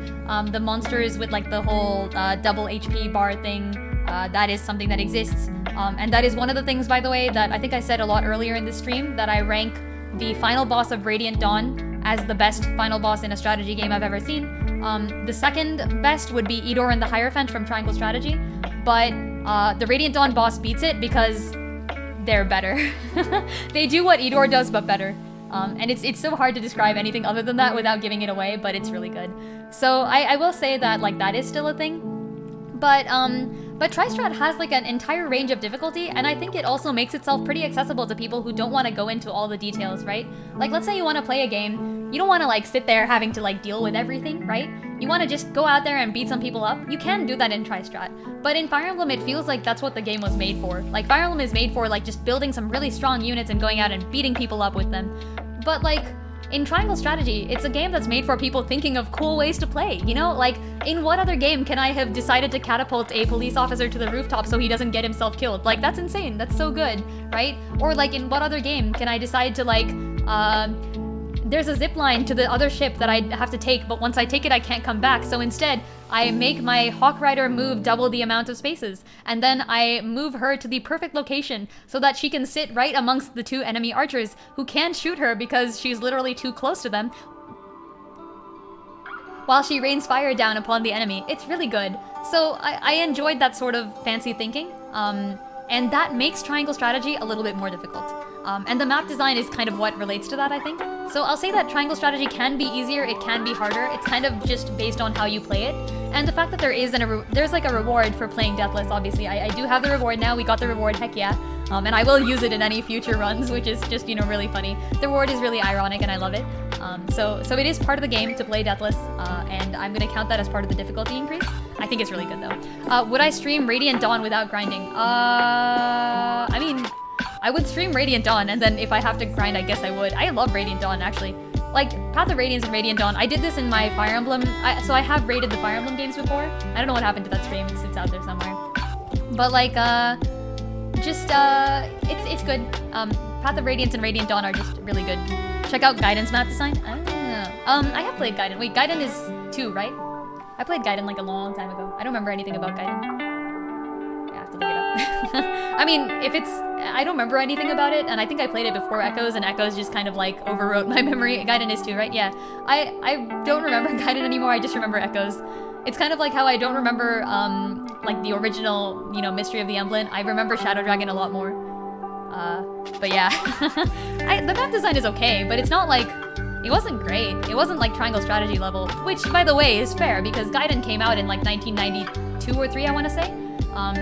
Because Mystery of Light and Shadow was 1990. I think Gaiden was a few years after that. It's just, Shadow Dragon is close. Hey, excuse me? I like Shadow Dragon. It's a good game. But yeah, to end this discussion, oh, also Sylph, I know of what other game that does these things. Ooh, okay. Okay, yeah. You just recommend me shit, guys. I don't know what I'm gonna end up playing. I do want to kind of cover all my bases and finish off Sacred Stones at some point, so this might be the time to do that. I'm kind of still deciding. It depends on what emulators I can get set up and what I can get going. I do also still, by the way, have Octopath COTC and Live Alive. I will be playing both. COTC is great. I actually just finished Mystery of All Chapter 3. It was really fun. I finished that one on the first try too because I have some fun insane strats, so yeah. I do have a Steam. Oh, okay, you'll gift me the game? Heck yeah, I'm down to get gifted games. Sure, yeah, maybe I'll put just put things in the Discord and I will link my stuff. Yeah. Alright, yeah, and with that, I think we're basically done. Oh, wait, I said I had one more thing. The story. Okay, the story. The final thing I will talk about is the story. I'm gonna spend like maybe 10 minutes talking about this. I always start 10 minutes late, and so I'll go on 10 minutes late today. So yeah, this is my gameplay recommendation. Just in terms of gameplay, Triangle Strategy wins. So heck yeah. Okay. Next. Give me a second. I'm just gonna clear this real quick. Bam. Copy. Paste. Duplicate. Enjoyed everything tonight. Yeah, thanks so much for chatting in, Tom. Really appreciate. Is the design that different between Gaiden and Shadow of Valentia? They changed a decent number of things from what I remember, but like I don't remember anymore exactly what they changed. As I said, most of my memory of Game 2 has been kind of wiped. They did add like a whole bunch of quality of life improvements, and they added the whole like running around on the map thing, which was really nice. I liked that. Oh, OST, Wise is right. That's true. Thank you, Wise. I will say OST is very simple. I can summarize my view of the OST in like 5 seconds. I'll switch the thing to OST just because if we're gonna talk about it, we'll do it for 5 seconds. Wait a minute, that isn't right. Okay, actually, how about this? We'll do OST, sound, and everything else in art design, and then we'll do story right now. So we'll do story, and then I'll go back into like OST, sound, everything else. Story. That's a good point though, Dusk, thanks. Appreciate. Remind me of the topics I forget to cover. Yeah, I am, Dust knows this very well. I am a huge fan of characters and character interaction. So that was really the place where the game fell through. I think if only this game had had just a bit more character interaction, it could have been so good. We could have had like such a large fandom. And instead, Triangle Strategy gets kind of overlooked. Despite its amazing gameplay, I can tell where they put all their money is essentially what I'm saying. Alright, in terms of the story. What can we say? I feel like it's hard to compare this to something like, it's really hard to compare this to something like Fire Emblem because of the branching paths thing. But I really do like what they did with the branching paths. I have not actually played very many games with branching paths, so I'm kind of unfamiliar with this. Someone's gonna have to tell me, I guess, like, what other games have branching paths.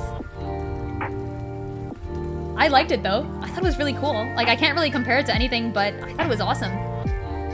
Like, the fact that they have branching paths, freaking amazing. And the fact that the branching paths really contribute to the story and lead to the golden route is even better. And I think that's kind of what carried the story for me, is not so much the story itself. Oh, okay. I'm not counting things like Eliwood Route and Hector Hard Mode, or like Fate's Conquest and Fate's Birthright, or like White Clouds and then going on to any of the other things. Sacred Stones, I know you do have to go to Erica and then Ephraim's Paths, and then you kind of like meet back again, or you choose one of them and then you come back. It doesn't affect the story much, right? I don't know that because I haven't played Sacred Stones, but I've heard it doesn't affect the story. And if it doesn't affect the story, I'm not counting it. In the case of Three Houses, I think they did a good job with branching paths, but it's not branching paths. It's like it's just different games, essentially. Like, you play the first half of the game and then you have different games after it. Same thing for Conquest, Birthright, and Revelations. They're different games. They're not branching paths. They don't meet up at any point. But the thing about this is that in Triangle Strategy, there's actual branching paths. So you start off, you know, you're a young lord of House Wolfort, and then you have your first decision. Do you take a diplomatic mission to Hyzant or Esfrost? What are you gonna do? And then, you know, if you decide to go to Hyzant, you can get a character. And if you go to Esfrost, you can get another character. And then you're like, okay, that's fine. You know, that's a decision that affected something. Not a lot, but it affected something.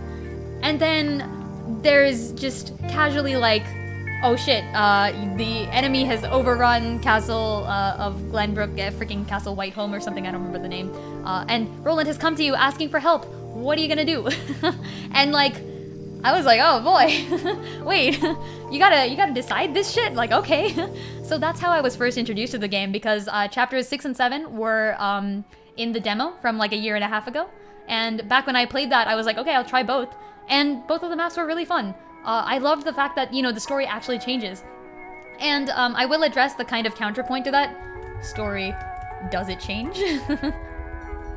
Do your decisions affect anything?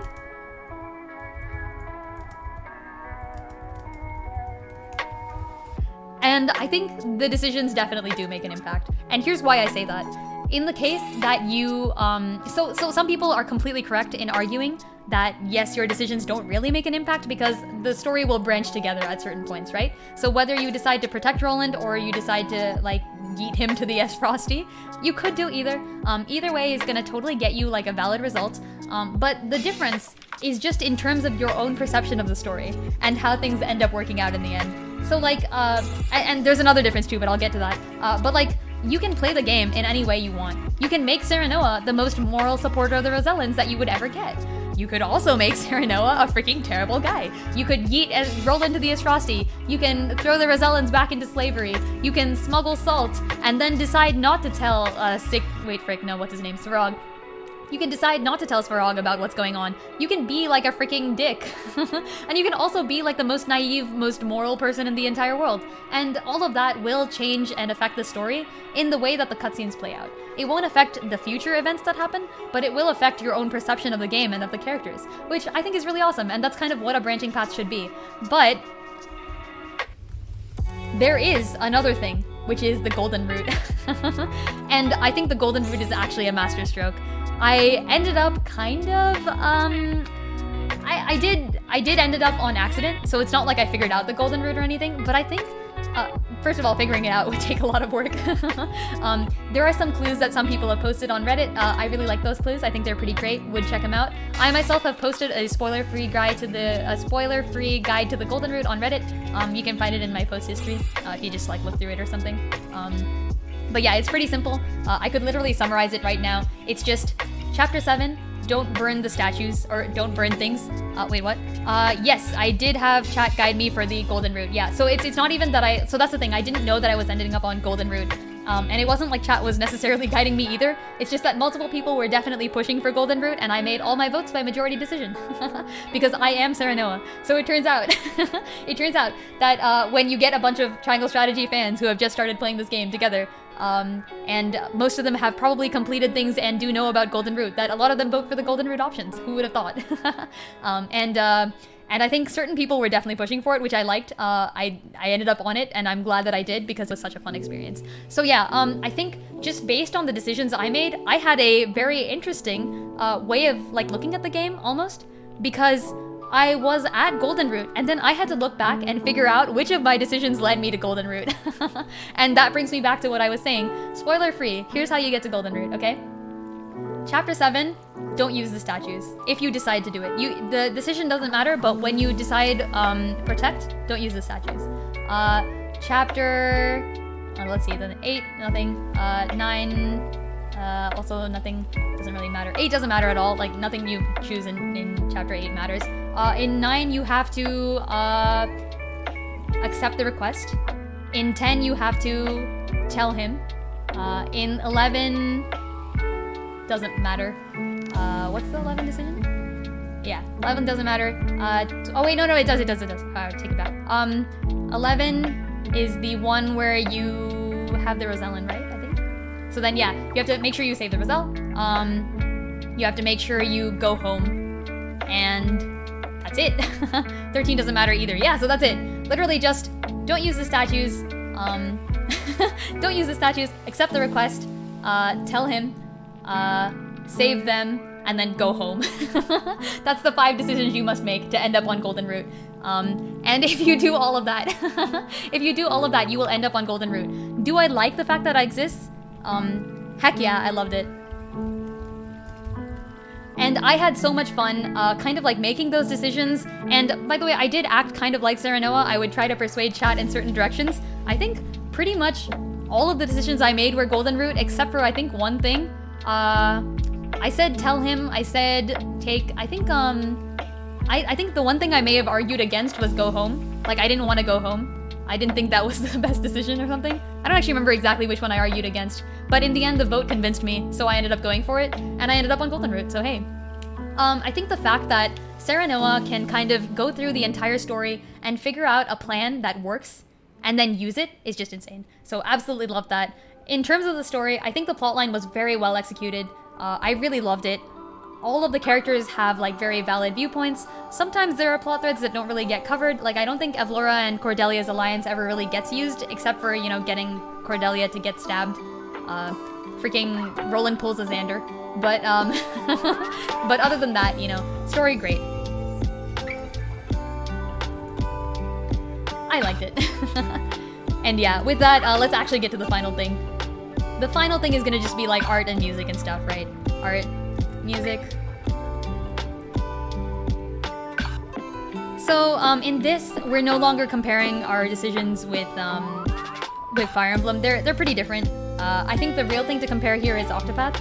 So like just in terms of music, I'm gonna say Fire Emblem and Triangle Strategy are kind of comparable, but I do like Fire Emblem's music direction a little bit better. It tends to fit the vibe a lot more, and Octopath has the best music direction I've ever seen. Octo versus tries, FE versus TriStrat.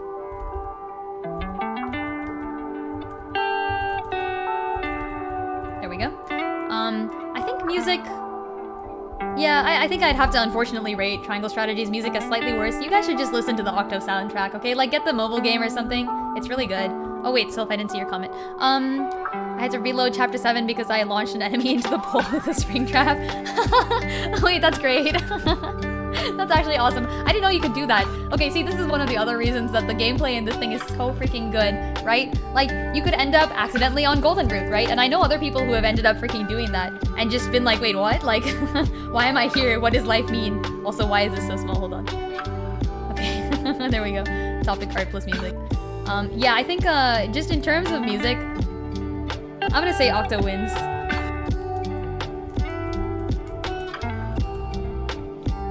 And then in terms of art, Octo and Triangle Strategy have pretty similar arts, but I think the map and design is just way better. I will say that I like Triangle Strategy's aesthetic, kind of equalish to Fire Emblem, but Octo wins. Octo is just really good at like everything it does in terms of aesthetics. All the aesthetics are pretty much perfect in Octo. There's kind of nothing I can do about it.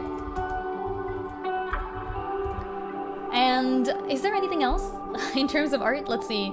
Sound design? I don't freaking know. UI? Oh, I guess UI is a thing. I don't know if I can rate the UI. It's like decent, I guess. Like, there's not really a problem with it. Oh, you know, I wish they had more of a cohesive menu. Menu. Menu plus plus, please.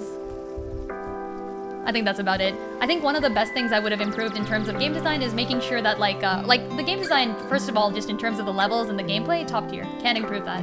Just for UI, having quietus mapped to minus is fine and all, but would be nice to have a convenient way to like separate parts of your army. So like I put all of my units in like a barrel or something, and like I freaking split them in some way or something like that. In Fire Emblem, you end up kind of like limiting yourself to a few different units and then just using them over and over again, so you don't really need this. In Triangle Strategy, it's pretty important, so I would have appreciated something like that. I think another thing that they really could have done is just improved access to like every encampment thing. So the encampment is a thing that exists. It shouldn't need to exist the way it does, and like I don't really like it or hate it, but I feel like the fact that the encampment just is there and then like you have to like run through and like get certain things to happen, that's okay. It's not the best. It kind of reminds me of my castle from Fire Emblem Fates, except my castle was a little better than the encampment because you can like battle other people's castles and you set it up like a fortress and stuff, which was nice.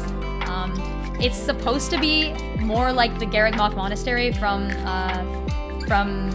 Three Houses, but because of the limitations of, or because of the fact that the story is so complex in Triangle Strategy, I see why they couldn't have done that, so that's fair. But yeah, I do think that's kind of like it's good. The encampment exists. It could have been better, and it could have had more to do. So one of the other things that I think was kind of missing from the gameplay, I'll put this under like just character interactions, because really it doesn't do much in terms of gameplay, but like, I'll put this under aesthetics, because like I don't really need, like, yes, motivation is an actual thing that affects units in Fire Emblem Three Houses, but I don't need it. I could have used some of that, you know? I want the encampment to be a place where I can talk to my units, right? Especially in a game like Triangle Strategy, where they're really forcing you in terms of gameplay to use all the units. They could have capitalized on that and made all their units likable. Like, allow me to gift things to people. Allow me to increase their motivation. Maybe their luck goes up or something, because luck is such a kind of useless stat. I mean, yes, it increases critical rate, but like, whatever, right? Like, where's the fancy new stuff that I'm used to in my strategy games, you know? Like, the chef's place and like the armory place and like so on and so forth. I kind of like having that. I like walking around a place and looking at the stuff in it. The encampment is rather boring compared to all of that. And the characters also say one line total. When you upgrade them to their 3rd level, they say another line once, and then they never say it again. When you upgrade them to their 2nd level, they say it once and never say it again. And then lastly, I think when they reach their 50th level or something, they have like a special line, but that's about it for each character. I think they really could have used a little bit more of that. So that's my point on art and music, and like I guess just aesthetics in general. But yeah. Alright, and with that, we've reached the end of stream. This this has been a whole lot of fun. Just me talking the entire time is is pretty much what I wanted to do in, I don't know, just ages. I have so many thoughts and opinions on Triangle Strategy, and the thing is, I don't think I'm gonna be honest here. I don't think I said everything I have. I think I've missed a few of the things, even though I had like a kind of generic outline going into this. Wait, topic is just final thoughts. Let me write that down. There we go. Taser redeemed, hydrate. Thank you. Let me hydrate after 3 hours of straight talking. Okay. But yeah, I am the sort of person who loves analyzing things. I guess I didn't really end up doing kind of an AMA. I did want to do that. Like I wanted to do kind of more of like an Ask Me Anything. And I guess people did kind of ask stuff along the way, so thanks for doing that. Just remember that my streams are always open, okay? Like literally just in the middle of any other game, ask me something about Triangle Strategy or Fire Emblem or literally anything else. I would be happy to discuss it. Because I really do enjoy talking about these games, and that's why I'm out here streaming and playing them. I have a lot of opinions on things, and I do have a lot of advice on things from having finished Golden Root Hard NG on my first playthrough. I went into that completely blind. I did not look up anything. I did not look up any strategies. People advised me sometimes. I think one of the things I was advised was the Rampart Flanagan strategy, and I think the identities of some of the maps. But other than that, yeah, just I love coming up with stuff on my own, and I love sharing the stuff I come up with on my own too. So you'll see me on Reddit kind of like answering questions a few times. And I would always appreciate people visiting my stream to ask me more. Heck, you know what? Ask me on Reddit. I'm down. I'm always down. Yeah, my opinions from the Deathless run I think I covered in terms of units. In terms of gameplay, I think I kind of forgot that, so I think thanks for reminding me, Sylph. I really liked the Deathless run. It was really fun. If you're looking for an added way to throw a little bit of challenge in and you're kind of a Fire Emblem fan who enjoys playing things Deathless to begin with, really appreciate. Just remember that the rules are rather strict. So if you want that item at the end, keep them in mind. And also do remember that green units count too. And I think that's something that has been changed since Fire Emblem. Like in Fire Emblem, you can play Deathless, you can allow green units to die. Triangle Strategy does not do that, so yeah. But yeah, just, it's such a good game. Triangle Strategy is amazing. I really enjoyed playing it twice, and thanks once again for all of the support. I guess, yeah, like, what is it that people say? Like, follow, and subscribe. Yeah. Or, you know, whatever fits you best. And yeah, I'm gonna keep playing Live Alive, gonna keep playing Octo COTC, and we'll see what other game I play until Tactics Ogre comes out. Because when Tactics Ogre comes out on November 11th, I will be jumping right into that. And I don't know what I'll be playing there, but I think I'm gonna enjoy it. So yeah, that's the end of today's stream. I think I said that already. Alright, let's see. Do we have anyone else to raid? I don't know. But yeah, thanks so much everyone, and I will see you on, I may not stream this Sunday either. I think Sunday streams are going to be a bit dicey from the future. I've been pretty busy with work and stuff, but we'll definitely be back on Monday for some artwork. And yeah, I guess if you want to see more of my artwork, follow me on Twitter or on Reddit. I posted both of those. And yeah, Monday I'll be drawing something. I don't know what it'll be, but we'll find out when we get there. So yeah, see ya!